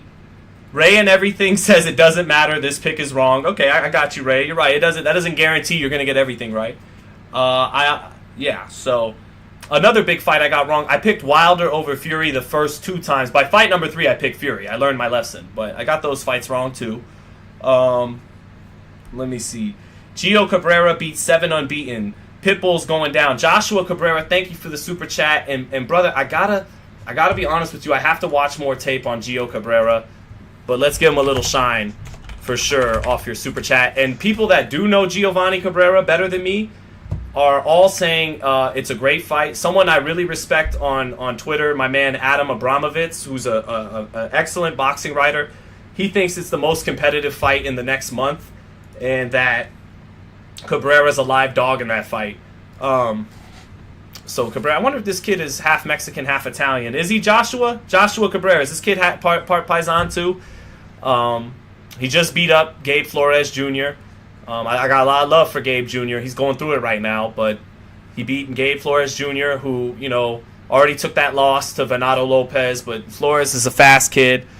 Rene Teles Giron is a guy who's fought some top guys, took him out. It's only 7 knockouts and 21 wins, so, we'll see. What's his height? Oh, tall guy with the reach advantage over Isaac Cruz. And this should be... Let's make sure, let's confirm that's all good to go. Gio Cabrera, Isaac Cruz. Make sure. Get your boy Giovanni Cabrera his shine. Yeah, their fight was set in the summer. It's been set for a while here. I believe they're fighting July. What are they fighting? July? Let's go to the schedule and confirm. It's hard for me to remember this stuff off top these days. All that weed smoking kills brain cells. Don't do it, kids. Where are we at? I know it's in July. Go. No. I don't see it on the ESPN schedule. I know it's coming. Yeah, so no wonder I haven't mentioned it yet. It's not officially on any of the ESPN. Let me check one more time here. Ennis, Elvis. Yeah, I don't see it yet. But thank you for the super chat, Josh Cabrera. I do know a lot of people feel like it's in August, says 0101.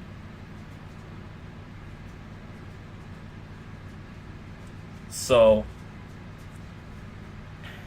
all right, chat. Do we wrap this up with a little bit of Undisputed today? Do we play with Terence Crawford and Undisputed to wrap up today? Let me know, chat. We didn't get it as popping today as we usually do, but a little tired. Energy's a little low. Show was a little unorganized. Didn't know where to start. Didn't know where to.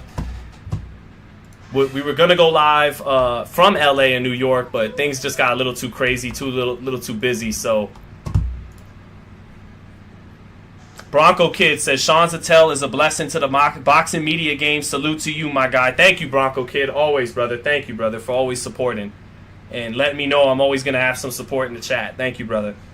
Hardcore Boxing News says, is that Jay? Is that you, Jay, from Hardcore Boxing News? Saying Spence wins by split decision, starts winning. He wins the first 3 rounds, and his output keeps him ahead of Crawford, who will not catch up with no knockdowns, which doesn't happen when the elite fight not as many. Very good point. That's very true. When it's a little tougher to get a knockout, obviously, at the highest level. But I think Crawford can get it. Let's go. Let's run a game. Let's run a game of Undisputed. Is there anything else we got to touch on? Canelo Charlo. I get it if you think that's kind of weak of Canelo to call Charlo out 2 years off and duck the Benavidez fight. I get it. Still looking forward to that fight. It's still a sexy fight, even though it's a fight that should have happened years ago at middleweight. I still look forward to watching those two get in the ring. It's tough to give Charlo a great shot. 2 years off, never fought at 68. Hasn't even looked good outside of the Derevianchenko fight in years. But he's still a big 6-foot-tall athlete with a great jab when he's on. When he's on, he checks a lot of boxes. He's big. He has a powerful right hand, a great thudding jab. He could counterpunch, as evidenced by the J-Rock counter right uppercut knockout. And he's big and athletic. So if Charlo can somehow find a way to be firing on all cylinders 2 years out the ring, and you can't put it past a great athlete like him, then we got a great fight. But if Charlo shows up looking as stiff as he did against Montiel or Matt Korobov, Canelo's going to dominate him and put on a show. But we'll save that more for another day. Crawford or Canelo and Charlo. Lord Vaughn said, "Imagine thinking Bud is Mayweather. He's right there to be hit." Yeah, he gets hit a lot. And he's no Floyd. I likened him a little bit to Juan Manuel Marquez earlier, where he's a very offensive counterpuncher. And even though he's this great counterpuncher, he gets hit a lot, like Juan Manuel Marquez did. He's longer and faster than Marquez was, but doesn't have near the accomplishments of resume Marquez had. But yeah, I would never compare him to Floyd in that regard. He's no Floyd Mayweather defensively. The closest thing to Floyd defensively right now is probably Shakur Stevenson, but even him doesn't have the athletic gifts Floyd had at the weight he was at, 30 and 35. No, I compare Crawford a lot more. He's like he's a little bit in his own way different. They're different, but in his own way, he's kind of like Juan Manuel Marquez. Not very good in the early rounds, gets hit a lot, but is a great counterpuncher and very tough and very much an offensive counterpuncher with combinations, not countering you with the pop shot with one or two at a time, but countering you at times later in the fight with combinations like Marquez would do. So he reminds me more of that than he would a virtuoso, perfect defensive fighter like Floyd. The chat don't, Lord Vaughn? Well, go ahead and tell the chat then, Lord Vaughn. Do your thing. Don't mind me. You got to take it to get it. Yeah, that has to go right, man. That's part of why Crawford probably gets hit more too, is that he's bringing some heat. And when you're coming to score knockouts, and he scored 10 straight knockouts, you're going to get hit a little bit more. That has something to do with it too. I do believe I don't think Crawford could do this now because his legs aren't what they were in 2016. Because old school trainers will all tell you, last thing to go is the power, first thing to go is the legs. But the legs in today's era with modern medicine and all this stuff, and they could throw you off, because I thought Floyd's legs were coming to an end, because first things to go is the legs, last thing the power. I thought Floyd around the Shane Mosley fight, his legs were starting to go, like Freddie Roach was saying. And then all of a sudden, for Canelo Alvarez and Robert Guerrero, they came back to life, and they looked young again. So maybe Crawford has that switch in him for this fight. They look young again.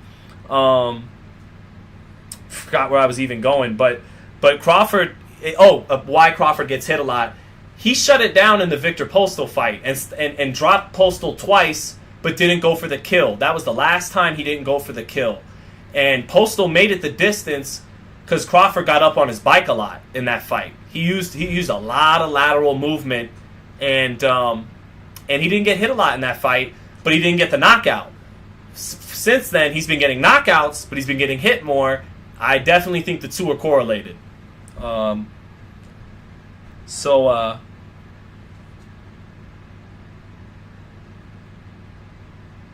The 5 years helped Crawford, not Spence. Spence got thrown from a car, and Crawford was a twig in 2018, way too skinny.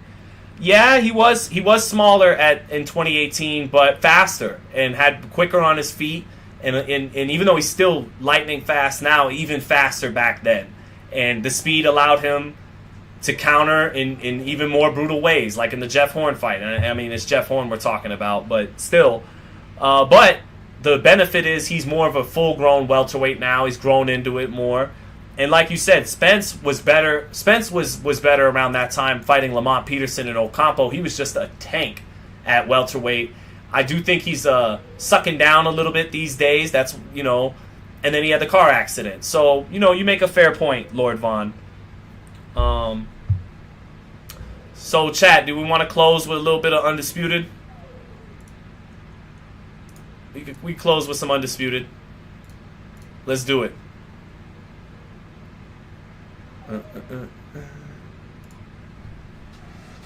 Got my... let's see. Oh, okay, Yakback 305. Why you never ask Bud about his legs in interviews? You always talks about his legs not being the same on here. Yakback, I appreciate the super chat. I'm keeping it all the way real with you. I kind of forgot. It's very tough. Let me show you, my man. Thank you for the super chat. So my dog won't shut up. Let me get this dog out of here. Hold on. Go. Get out of here. Go.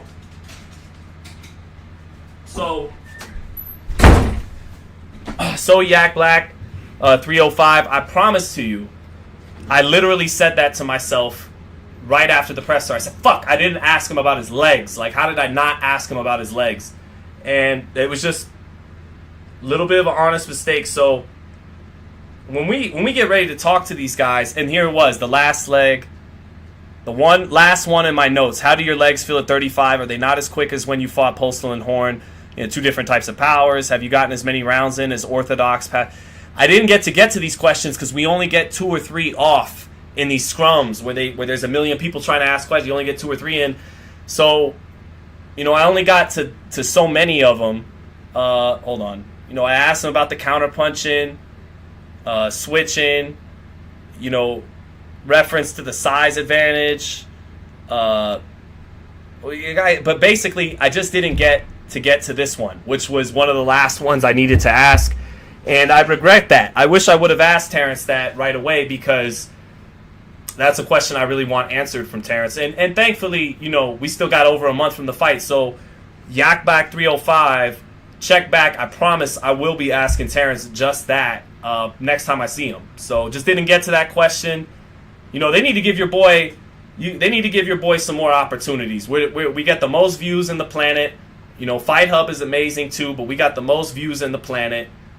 With the longest tenure on YouTube. We get all these guys views, and we get the information out there with fighters when they're prospects, sometimes before they even turn pro. And then once we get to these big fights, these companies, ESPN, Showtime, DAZN, they show us their ass a little bit. They go, no, you get your 2 questions on, and then keep it pushing. We got to get to GQ. We got to get to Charlemagne and them, the Breakfast Club. We got to get to Steve. And I get all that because it's big time now.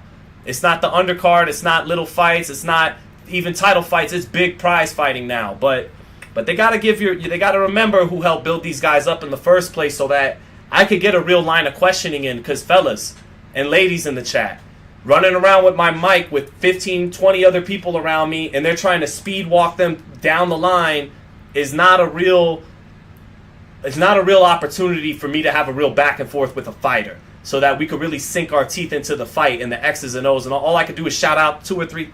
So it sucks, but I will be asking Terence about his legs at 35 years old, and if they feel the same. And if he doesn't want to expand on it, I'm going to ask him, have you pulled a Kobe Bryant a little bit, where his legs couldn't elevate the same in his 30s, but he'd do extra pump fake or 2 here or there. He makes up for it and finds a way to be just as effective in different ways in his 30s. So we will touch on that with Terence Crawford next time I see him. So, all right. Let's go ahead and play a little Undisputed with Terence.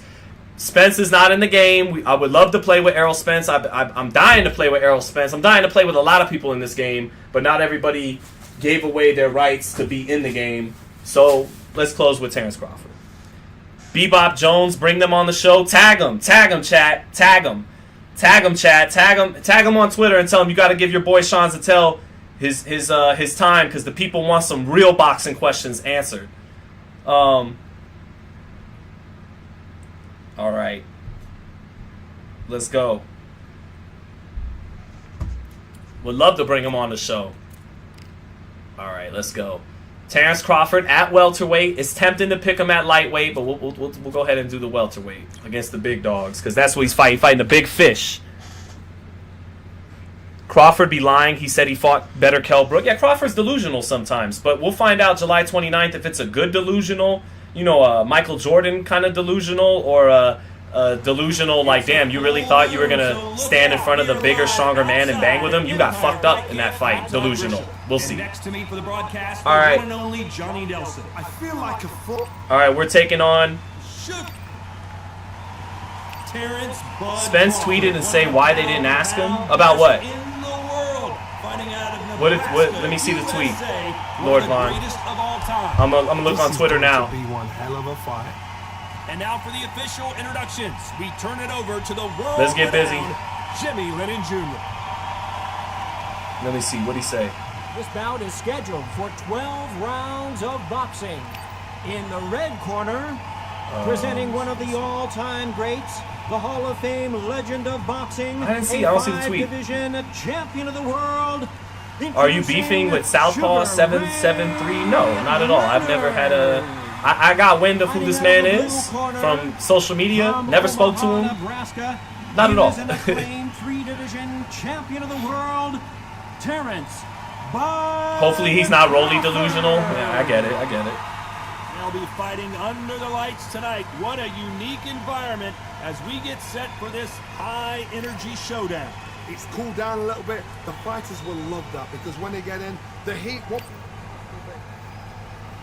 These two fighters promised us All right, let's go. offensive show. Let's see if they deliver. Let's do it. I'm gonna take my time, chat. Take my time behind the jab. Caught him with a heavy punch. There we go. Take the time behind that jab. Now, in real life, Sugar Ray Leonard wins this fight. I know that. Nice exchange. Counter left hook. Both men. Time to counter with Terence. That's what he does. Oh. Carries away the left Three-piece to uppercut. the body. Get back on the outside. Reestablish my... Oh, he out-jabbed me that time. Oh, we're going to counter those big shots.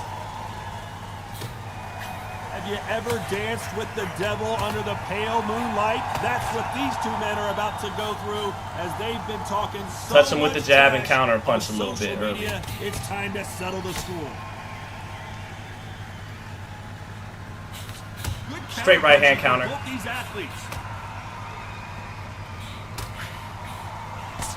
Body shot He's counter. stronger. Straight He's right not hand. faster. Pick him apart. Oh. Counter left hook. Counter shot.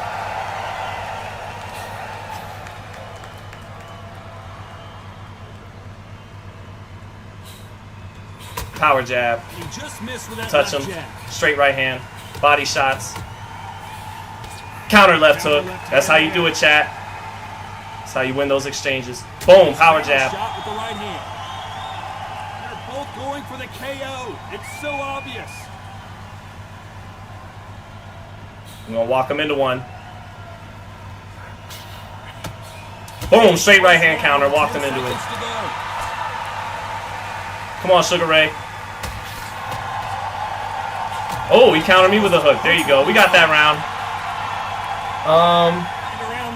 Is David Benavidez in the game? I'd love to throw an 8-punch. No, I can't wait for David. He's not in the game, though. He didn't give his rights. Larry Holmes is going to be in it.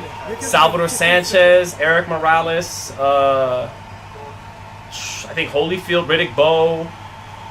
There's a lot of great fighters coming to the game, but not Benavidez, not Spence. I can't go southpaw. They don't let you switch southpaw yet in the fight.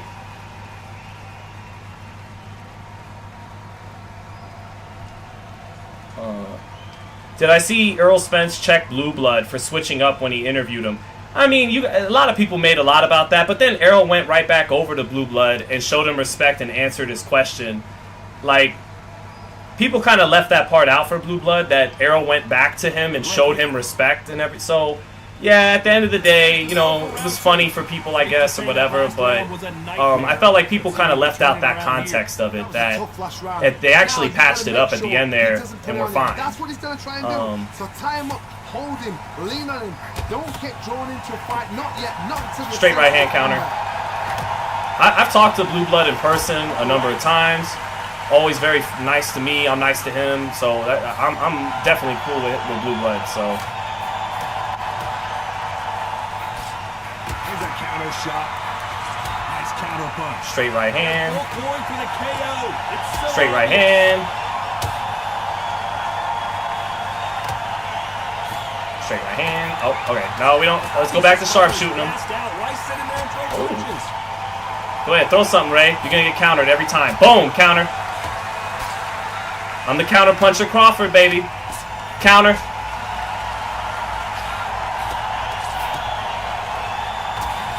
Counter. Counter. I'm the counter puncher, baby. Counter. I'm the counter puncher, baby. He gets out of the way of that left hand. You don't want to throw now. Oh, you're going to move your head? We'll kill that body. We'll kill that body if you move the head. And then when you throw something, you're getting countered. You're getting countered.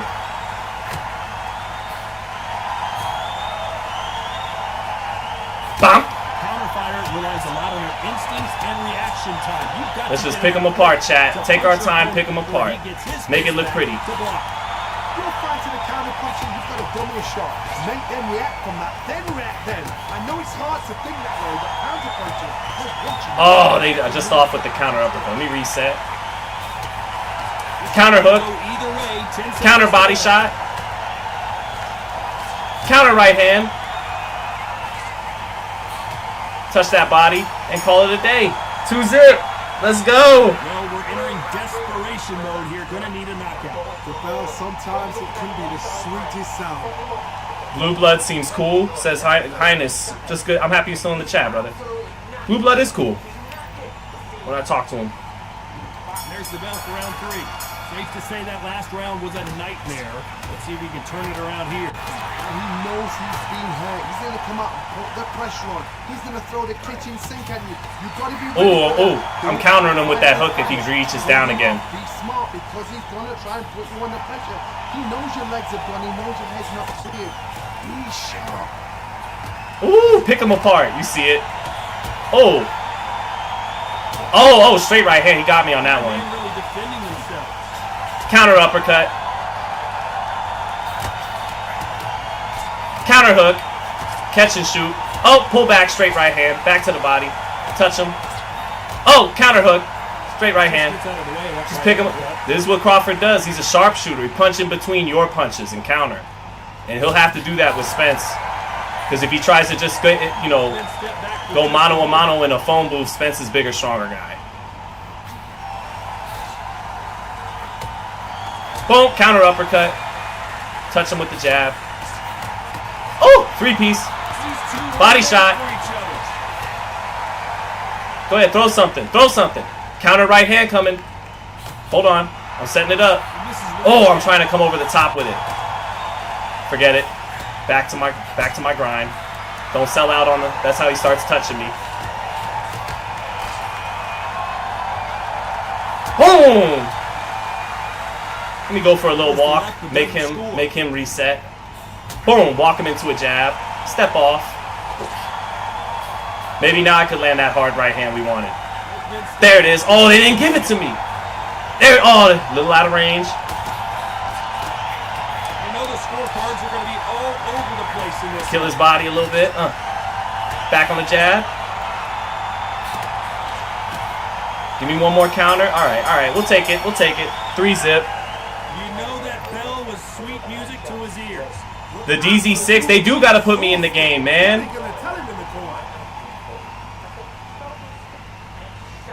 Lean back city.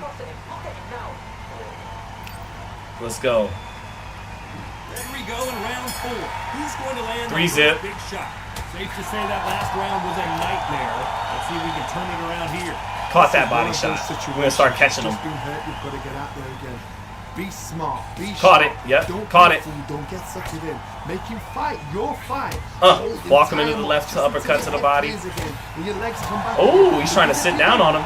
Sit down on that. Let's go.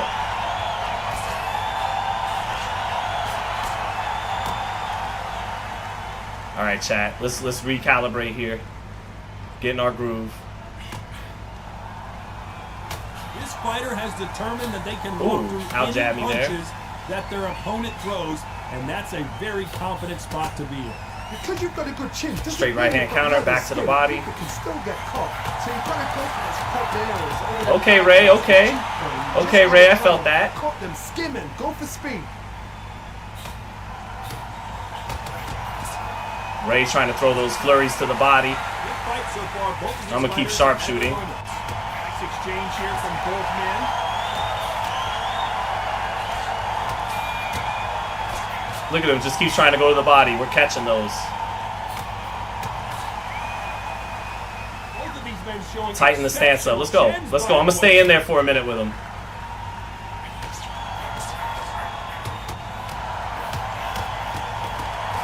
Let's go. We blocked those body shots, came back with our own. Ooh. Come get it. Nope. Prevents that left uppercut from scoring. Come get it. This round could go either way. 10 seconds to go. We're not going to do that again next round. I'm going to be back on my boxing and countering. At this point, you got to believe he can't win on the scorecards. Going to need a knockout. Every second, every minute of this fight is important. Every second, every minute of this round is important. Lord Vaughn, you gotta try this, bro. It needs some work, but counter punching like that feels so much better than in Fight Night. Just counter punching alone makes me enjoy this game. Like that. Just catch and shoot. Catch and shoot feels so good. Lean back counter. Or the pull counter. But catching and shooting feels amazing. Right there, I stepped off to my left, walked him into the hook. That creates frustration, and that's when it gets hard. We'll get back to countering him nasty this round.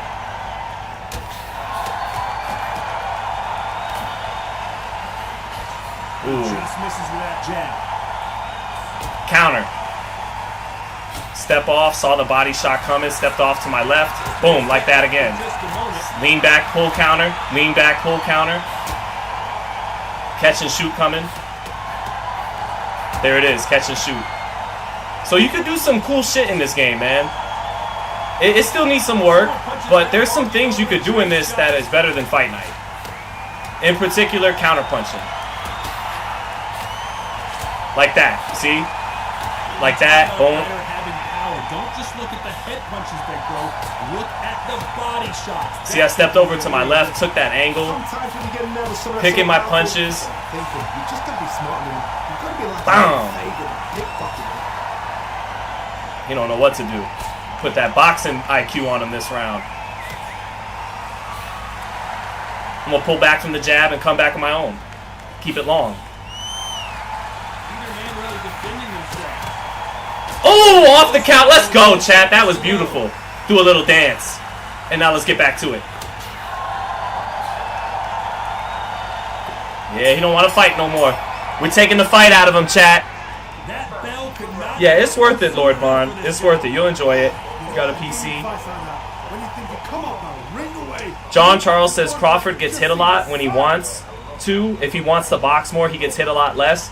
I agree, John Charles, but he loses something offensively if he's going to move more and get hit less. That's the trade-off, because the reason he did that against Victor Postal. He chose not to get hit as much after dropping him twice, and then that's the last fight that went the distance. So that is true, John Charles, but he gives something up to the offensive side when he chooses to do that. So, all right. This man is already getting broken down. Oh, try to come over the top with that. Oh, what's... Oh, he's trying to set a little... Oh, okay, Sugar Ray. Trying to set a little trap.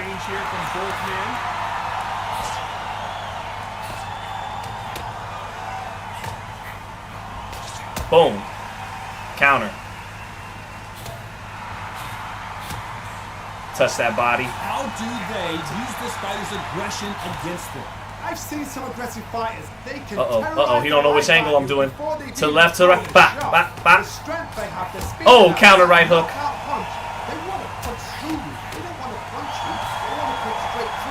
Oh, he tried to turn me on the ropes? Go ahead, turn me on the ropes. I'm here. Go ahead, I'll stay right here. Boom, uppercut. Come on, I'm on the ropes. Go for it. Give me something to counter. He doesn't want to step in, chat. He doesn't want to step in.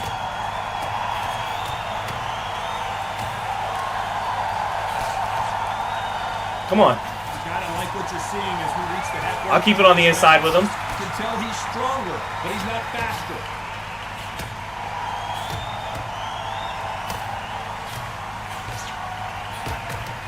endurance is becoming a factor. You can see this fighter having a hard time getting out of the way. All right, he had his chance. I'm out of here. What can they change?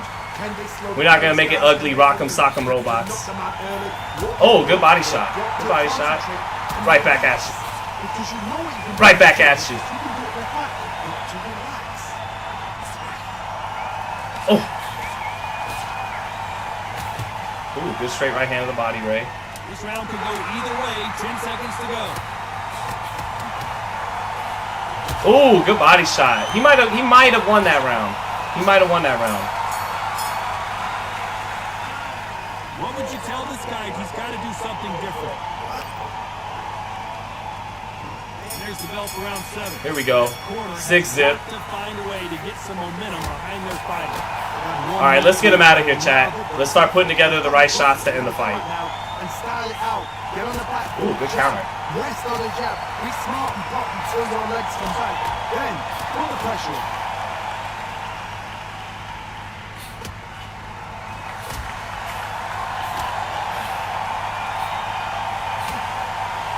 Answer that jab. Boom, boom, boom. Yep, counter. Ooh! Ooh! Didn't land. Let's get him out of here. Be surgical with it, Jake. You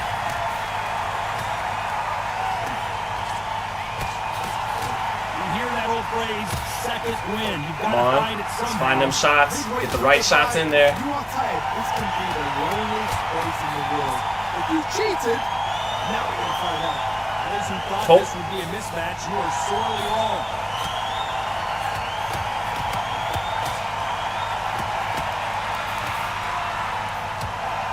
He fails to score. Touching the body, touching the body. Touching the body.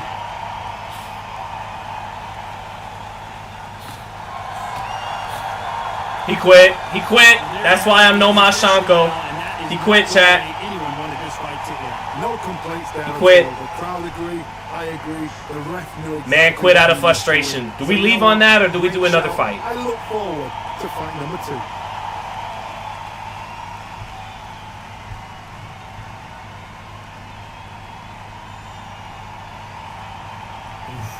6-zip. We were winning every round. 53 counter punches to just 8. We were just counter punching them to death. No Mashanko. To the winner's cam. Hold up. To the winner's cam. I'm saying, got him. Do we do this again?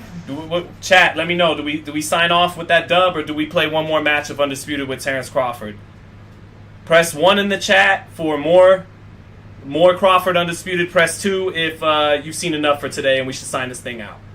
Let me know. I'll let you guys take a minute to decide. But got that. KO next one? Yeah. I know we didn't get a knockout. We got to quit. I don't know if that's as satisfying. But we're down to just like 150 people. Most people have left the chat already, so I don't know how many people really want to see more Undisputed gameplay. It's affordable and accessible.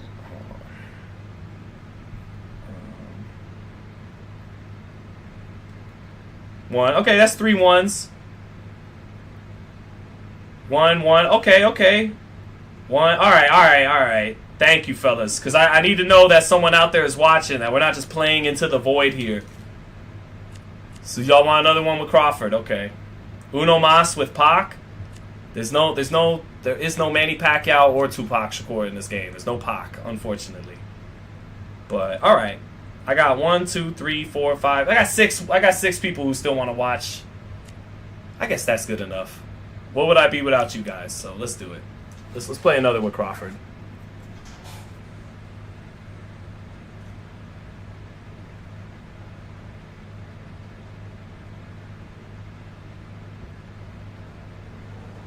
Here we are, getting ready for this showdown between these two fighters. Should be a good one. I'm Todd Grisham. Alongside me is John. Damn, look at this dude's record, chat. Look. Guys, this man's record is 148 wins with 26 losses. Now, thankfully, he's Arturo Gatti and I'm Terence Crawford. But look at this dude's record. He can fight both southpaw and... Damn. This is going to be hard, chat. Terence Crawford. This is going to be hard. This bout, This dude got a serious record. All right, this may be a little bit boring because I got to play sharp. I can't just go crazy. Here we go. Let's see how they come out.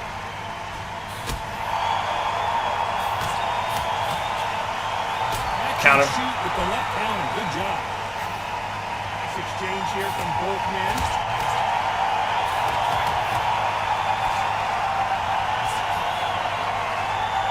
Can't just let him back me up like that. Stand my ground a little more. Neither man really defending themselves.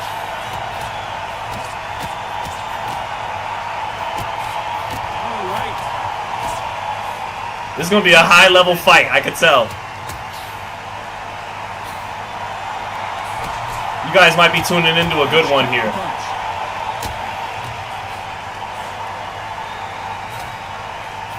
Counter uppercut, we'll take that. Oh, what? How's that a counter? Good fight so far. Both of these fighters have had their moments.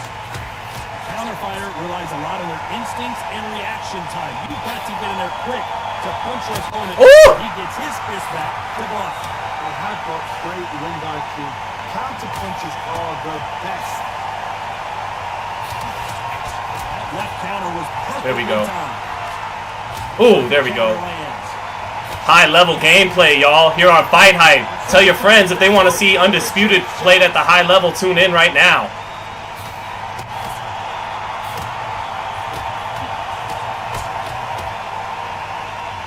Can't let him touch that body like that too much. Counter punching through the hook, didn't land.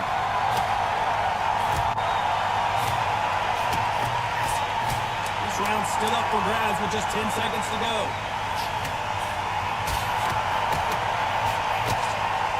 Close first round, chat. That was a close first round. Who am I playing? This dude plays for real, Bebop Jones? He's like one of the best. Oh, he's fighting one of the best too, baby. So this Spence Crawford right here. This Gotti is serious. That's okay. Come on, chat. Get me through this.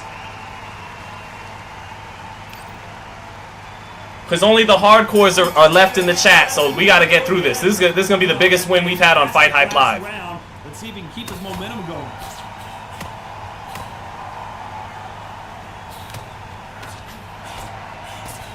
Why are they throwing punches? They should be playing defense right now.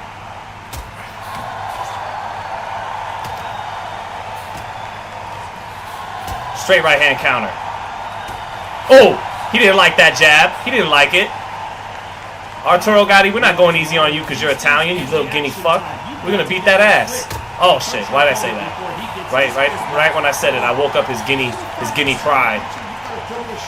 Make them react from that, then react then. I know it's hard to think that way, but counter punches, just watching every move. This dude got to be an Italian for picking Arturo Gotti. Fighters completely content to sit back and let you make the first move. That's where they thrive. Good fight so far. Oh, we got Gotti thinking twice before he comes in. We've already earned his respect a little bit. Catching those body shots. Both of these men showing exceptional. Back on that jab.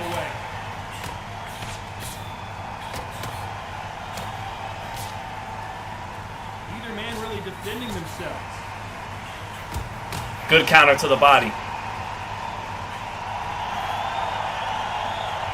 Oh, straight right hand counter. There we go. We want him to start opening it up wide and getting frustrated. Nothing to the body, chat. We're not giving him none of those down there. This ain't Rocky Balboa, Apollo Creed. He's not going to kill the body and stop us late. He's going to eat these shots.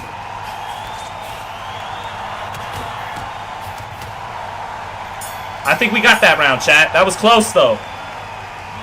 That was going to be close. Bebop Jones, the jab's going to be the key in this fight, man.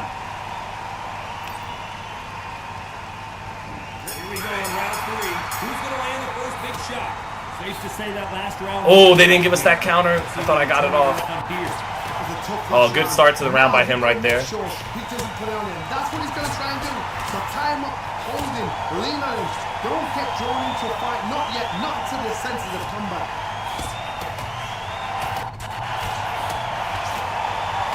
Straight right hand counter. He's got to figure out a way to neutralize that length.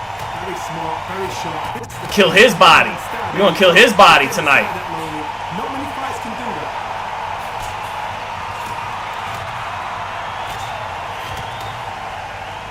We don't need. All right. This is a chess match.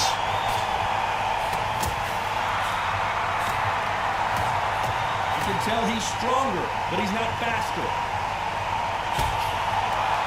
Straight right here to that body. We got that in. Way through the round, and man, these two are going at it. Both of these men showing exceptional chins, by the way. Let's get in my rhythm. Hold on. I'll fight his fight.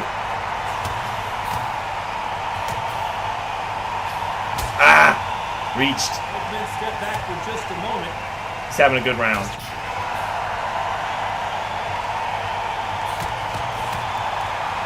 They have no respect for each other's punching power.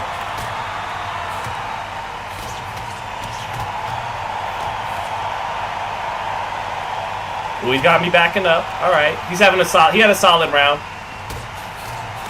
It's gonna happen against a good opponent. Can't score with that uppercut. There we go. There we go. That's how we close.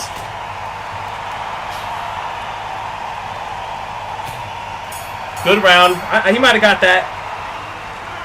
Well, there was no doubt about who won that round. So that they don't get complacent. You think this is too easy. If they keep this same kind of pace up. Here's the bell for round 4. They got him up 2-1. All right. All right. Let's see if he can keep his momentum going.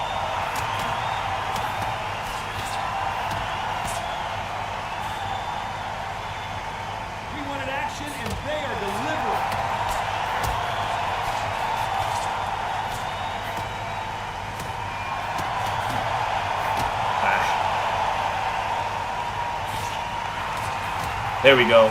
Let's start countering more with power shots since he's suffocating me through the jab. I mean, I'll stay with my jab, but I'm going to start hitting him with heavier shots. There we go.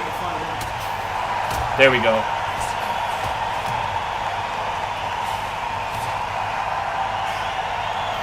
Missed him with that uppercut.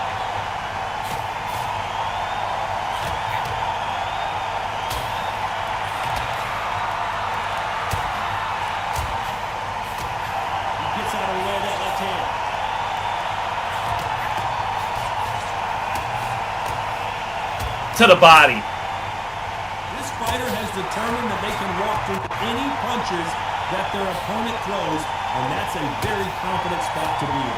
This is when you get in the ring feeling like you're King Kong, because you know you've got a chin that is not going to get spent.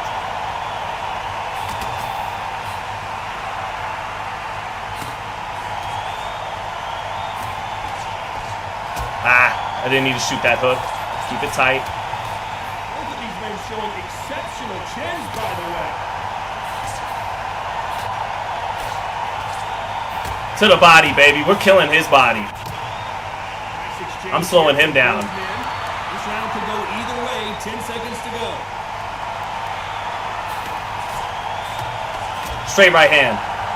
We got that round back. 2-2. 2-2. 2-2, chat. Chat, what's the score? 2-2?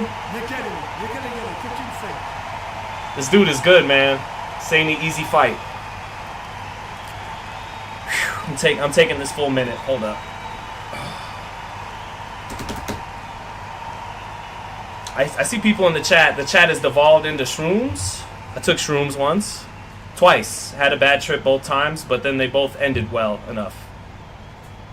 Hey, Bebop Jones, that's not cool. It's not cool. It's not cool. And there's the bell for round 5. Safe to say that last round was a nightmare. Let's see if we can turn it around here. This is one of those situations. You've just been hurt. You've got to get into it again. Be smart, be sharp. Don't be a fool, don't get sucked in. Make you fight your fight. Hold and tie him up just until your head clears again and your legs come back again. Because if you don't, he's going to pop you off.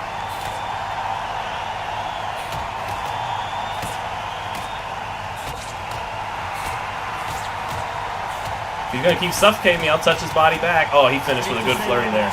That was a good flurry. Let's see if we can turn it around here.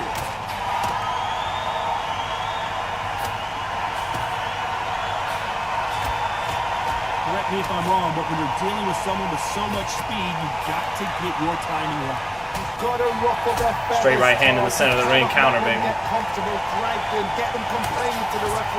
Straight right hand counter. Excellent foot speed and excellent power gets into the rhythm. The fight is over. Hook, uppercut counter right there. The momentum continues to shift.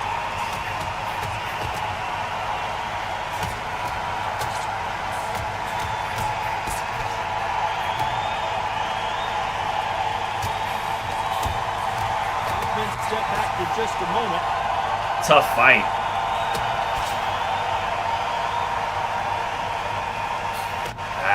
Just gets out of the way of that right uppercut. Good jab. Straight right hand counter. Jab. Oh, straight right hand counter. Not a lot of punch output. Thought there might be more action. Oh, he hurt me. He hurt me to the body. He hurt me to the body. Arturo Thunder got him. He hurt Bud Crawford with that body shot. Very close round. Oh, man. 2 seconds to go. The game is tripping. I'm killing his body, but they gave him the body shot that hurt me. Woo! This is tough. So far, but how does this match get turned around? Use distance more. Yeah, I gotta get back to moving. This is the beginning of round 6. All right, chat. There's no doubt They gave Gotti that thunder. Let's see what he has for us here in the next one. Gotta get back to boxing.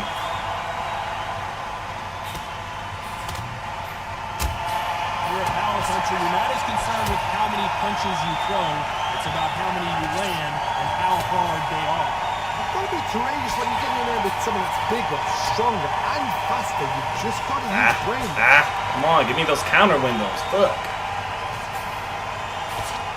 They've been stingy. There's one. There's another. Oh, they didn't give it to me. Oh, that punch. Oh, what? Come on, man. That didn't land. I timed that slow. It's all good. All right, stay focused. You can tell he's Stay stronger, focused. but he's not faster. Counter uppercut. Counter uppercut. Counter uppercut. Ooh, good hook.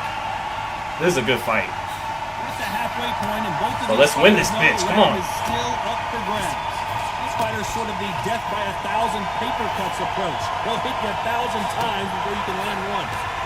Counter. This anticipation, you've got to wait. Counter. You just got to throw caution to the wind. Counter. Oh, they didn't give it to me. You're never going to know Counter. where the shots are coming from. You just got to put in a guess.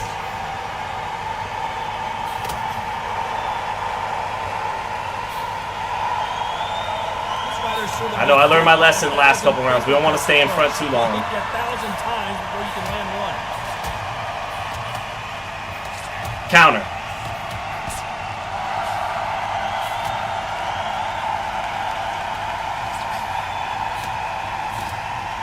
And lands.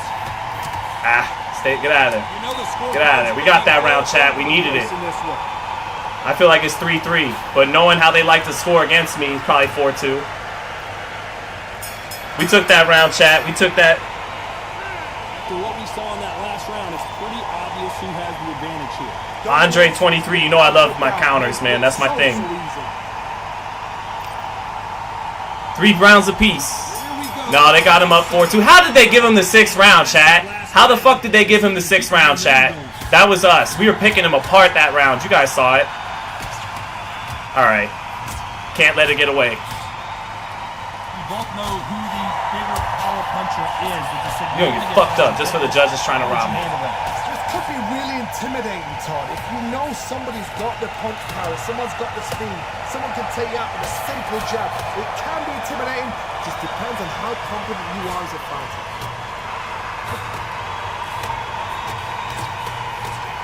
What am I doing? What am I doing? What am I doing? What am I doing?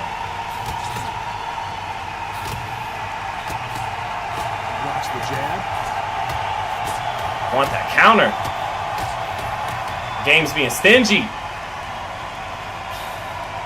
Big left, but doesn't score with it. There it is. There it is. So you're being stingy on some of those counter windows. Those who thought this would be a mismatch, you are sorely wrong. Neither man really defending themselves. Trying to walk him into some power right hands there. How do they use this fighter's aggression against them? I've seen some aggressive give me that fighters counter. who can terrorize the life out of you before they've even thrown a shot. The strength they have, the speed they have, and that knockout punch, they want to punch through you. They don't want to punch you, they want to punch straight through you. So you've got to be careful.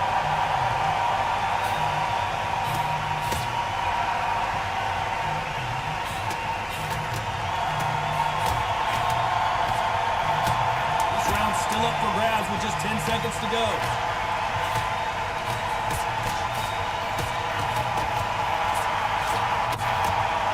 Good fight, good fight.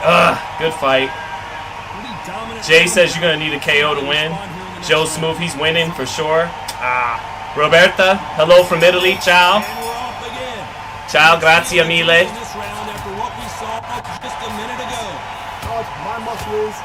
Roberta, sono di Brooklyn, de New York. I live in Las Vegas now. Piacere mio per having you here.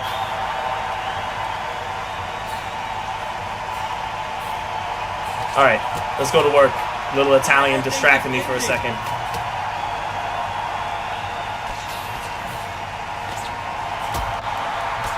Come on, we need some counter shots, bud.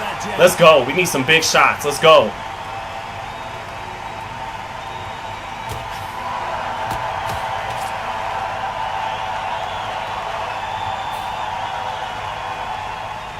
You'd like to see more jabs.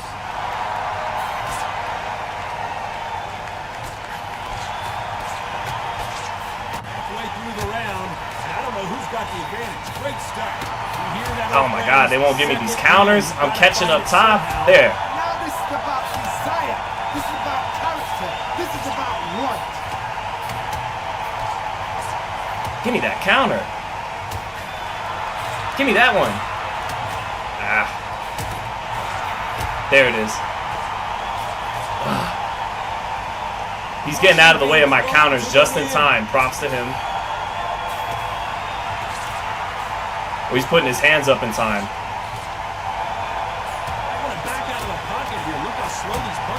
There we go.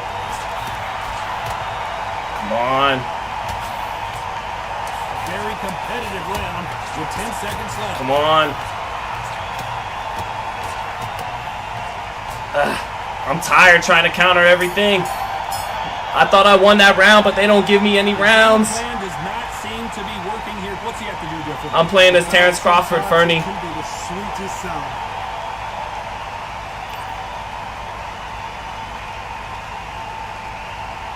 Let's see, Tim Cheatham scoring the fight. Yup. Sean, you're Italian. Yeah, I am, Highness. My mother's family was from up north Italy, Piemonte, and down south in Sicily, Palermo.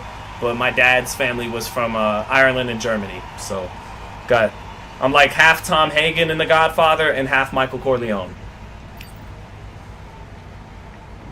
There's the bell, start round 9. This is a good fight right here. We got to pull it out, How do though. they turn things around?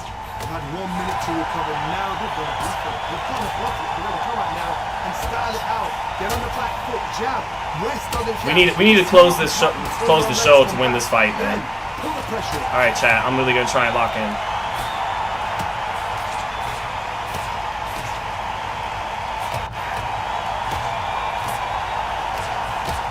Oh yeah, yeah, baby, yeah, yeah.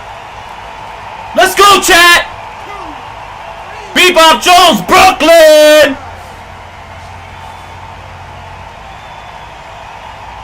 Hey, Fernie Zacharias, you see the body work. It was coming. At some point, the corner may have to intervene here because this fighter won't stay down.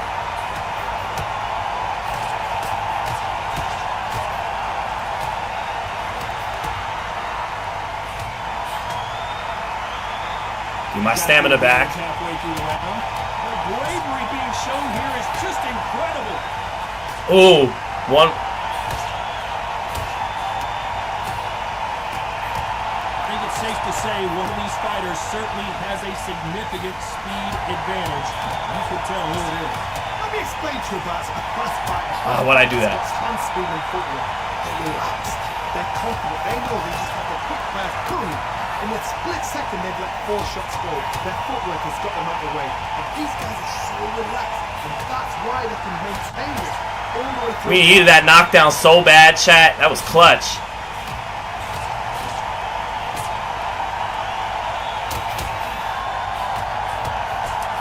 Counter uppercut. And he is looking really sharp. Woo!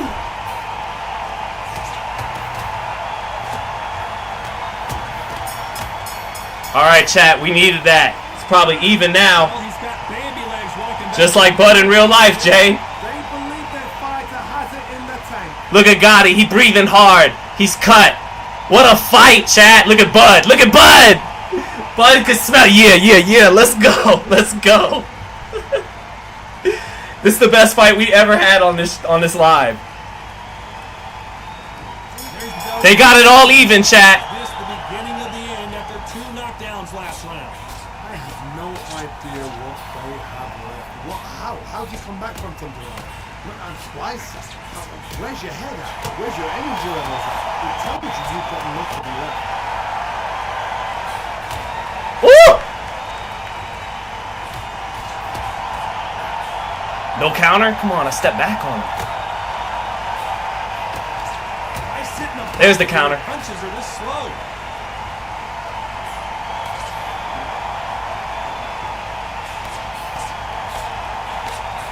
Counter to the body. Counter. Oh.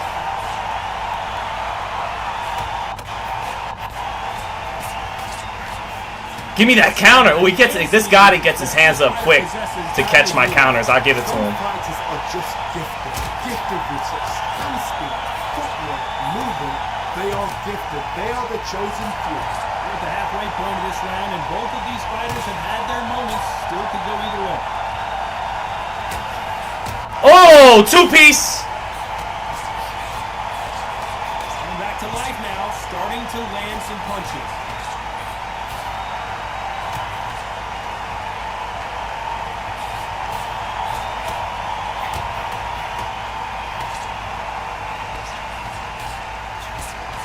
With that jab. Look at us both trying to do the catch and shoot on each other. Big right hand just misses. Yeah, baby. Despite what the judges Yeah, baby. There are no losers in this one. We killed that body again. That was our round, chat. That was our round. I think we took the lead by a point. Yeah, the DZ said they got to add a finishing badge to the game because Bud would have got him out of there after that. Yeah, for sure. I'm with you. Oh, boy. What a fight. Gotti's bleeding, but it's still coming. We got 2 rounds left. We need both of them. Or a knockout. Preferably that.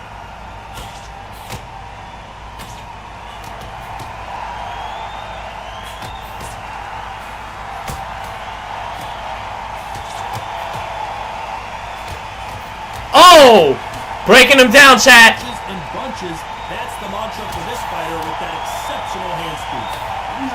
Oh, come on. How many more body shots is he going to take? Come on, let's go.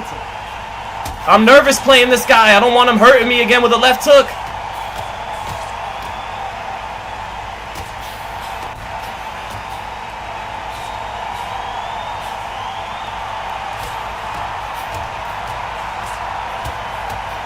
Come on, he's ready to go to the body. Come on, game. Insane action. He ready to go. Come on. We're going to finish off that fucking body. Back and forth they go in this round. The momentum continues to shift. Can't out-jab me, Gotti. You know you're facing a big punch Crazy. like this guy that can Get back. seriously Can't hurt. out-jab me. Can't out-jab me. Fighters that can become just their power. Can't out-jab me. Can't out-fight me. They know Can't beat me, Gotti. I love you, but you can't beat me.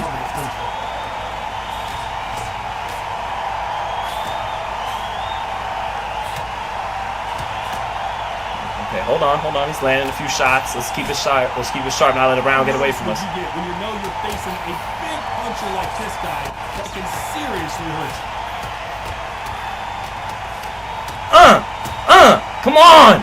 We're putting the combo together. Get him out of here. So far, the offense has been better than the defense. Close round with 10 seconds to go. Let's go! Down he goes off the two-piece hook up top. Let's go, chat. Let's go. We put the combinations together and finished with the left-right up top. He's up at 6, but we got this fight won now, baby. We got this fight won now. He's been knocked down, but at least not knocked out yet. Let's go. It's Marvelous Irv, don't leave yet. We got to finish this, Marvelous Irv. Couldn't finish him off in the last round. Let's see what this has in store for us. What a knockdown. You know in the corner out there saying, when you get out there jumping in. Oh, the body shot ends it. That's it. That's all. No count. Let's go, chat. Let's go, chat. 12th round knockout, Terence Bud Crawford. Woo! That dude, hey, shout out to my opponent. He was very good, and honestly, I had an advantage having Crawford. If he was someone like Sugar Ray Robinson, he probably could have won, but we did that, chat. We were behind heading into the 8th. He was up 5 rounds to 2 on all 3 scorecards, and then we rallied from 8 rounds on, got the knockout in the 12th with the counter body shot. 69 counters to 42. My dude was dead, stamina-wise. He was dead after the 8th, and that's where we took over. His stamina was at 53%. We were at 75. That meant we could get off more, throw more, and we killed him. We ended him to my finest performance yet on FightHype Live. Let's go, chat. Let's go, chat. That's how we close the Terence Crawford stream versus Errol Spence. I wish Spence was in the game so I could get some knockouts to the body with Errol Spence. That's really Errol Spence's thing, is body shot knockouts. But we did a little Terence Crawford, Julius Ndongo knockout body shot for Bud Crawford. That was awesome, though. That was fun. That's the best fight I think we've had on FightHype Live. Chat, if there's anything else you guys want to talk about before we get out of here, thank you. But that was fun. That was a lot of fun. I'm happy you guys had me stick around for another fight. Matt's Adventures, one of my regulars in the chat. Thank you, brother, for the super chat. He said, I just can't see Errol beating Bud. He's just different. Yeah, we'll see. I can see it. I can visualize Errol beating Terence, getting off to a good start, having the much better jab than Terence, and those accurately placed body shots having an effect on Terence, making him think twice, making him respect his opponent in a way, because Terence has no respect for these guys. He showed some respect to Sean in that fight because of Sean's skill and physicality, but even then he would smirk when Sean would hit him with his best shots as if there was an inevitability that he was going to get to him. Spence has to be the first guy to create even the smallest of doubt, even the smallest of caution, hesitancy. He can't just win the early rounds like all of us expect him to. He is going to win those early rounds, I believe. Better jab, bigger guy, faster starter. But he's got to make those rounds count. He can't do like Arturo Gatti did to me just now and just win those early rounds and let me come on strong. He's got to hurt him early. And I could also see Crawford coming on strong, but it not being enough to overturn a dominant start to the fight for Spence, where Spence holds his own in the middle and then Crawford comes on strong but doesn't get him out of there and loses a decision. So I could definitely see this fight going Errol Spence's way. But I'm with you, Matt's Adventures. I do got Crawford winning this fight. So, Marvelous. Yeah, man, the Mighty Ducks. Why not? Just out of nostalgia. I love the logo. I love the movies. D2 being the best out of the 3, as we all know. The DZ said that was literally your best game. That was a good game. I'm proud that I didn't want to lose for you guys. And I knew we had an advantage. We had Crawford, he had Gotti, so we better win.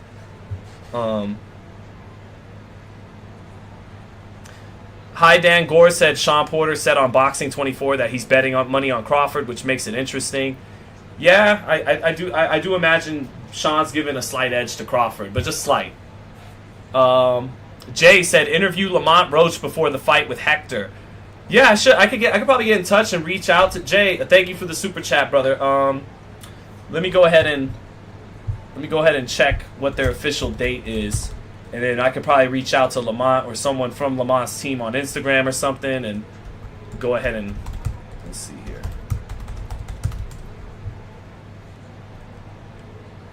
Right, it was ordered by the WBA for the 130-pound belt. That's a good fight. That's a good fight. I'm happy Lamont Roach is going to get his shot at a world title. Lamont Roach is a guy I feel like I've been covering for years and haven't really seen him get an opportunity like that. Let me look up Lamont again. I had that one L. Who was that against? No, that was against Herring. Okay. That's the fight. I remember watching that fight. Him and Jamel Herring. Him beating Okendo. So yeah, okay. He beat Rene Alvarado, who was former champ. And so, all right, we'll see. We'll see how he does against Hector Luis Garcia. I'm happy Lamont's getting a shot at a title. I've been watching him fight ringside a number of times, and I've always known he's a solid fighter with good skills. Got the one loss to Jamel Herring, but yeah, I'll try to get in touch with Lamont Roach, Jay. Appreciate you supporting the fighters, even not all the biggest names, but you know, you having the passion to want to give a super chat because you want Lamont Roach to get some shine before he finally gets a title opportunity. So I'll try and get on that, Jay. Thank you, brother. All right, Marvelous Irv. Catch you later. Everyone, I'll catch you guys later. That was a fun fight to close on. Spence Crawford is here. I do give the edge to Crawford. Gave him the slightest of edges after seeing them in the press tour and everything, but it's a long way between now and July 29th. I also heard some crazy stuff while I was there, like the sparring session with Brian Norman getting confirmed. So we'll see what goes down. We got a lot more lives to do, a lot more talking to do between now and July 29th. Thank you, everyone, and keep it locked in here on Fight Hype. Maybe we'll go live tomorrow night with the Tim Tszyu fight against Ocampo, something like that. But otherwise, keep it locked in here on Fight Hype, and God bless everybody. Take care.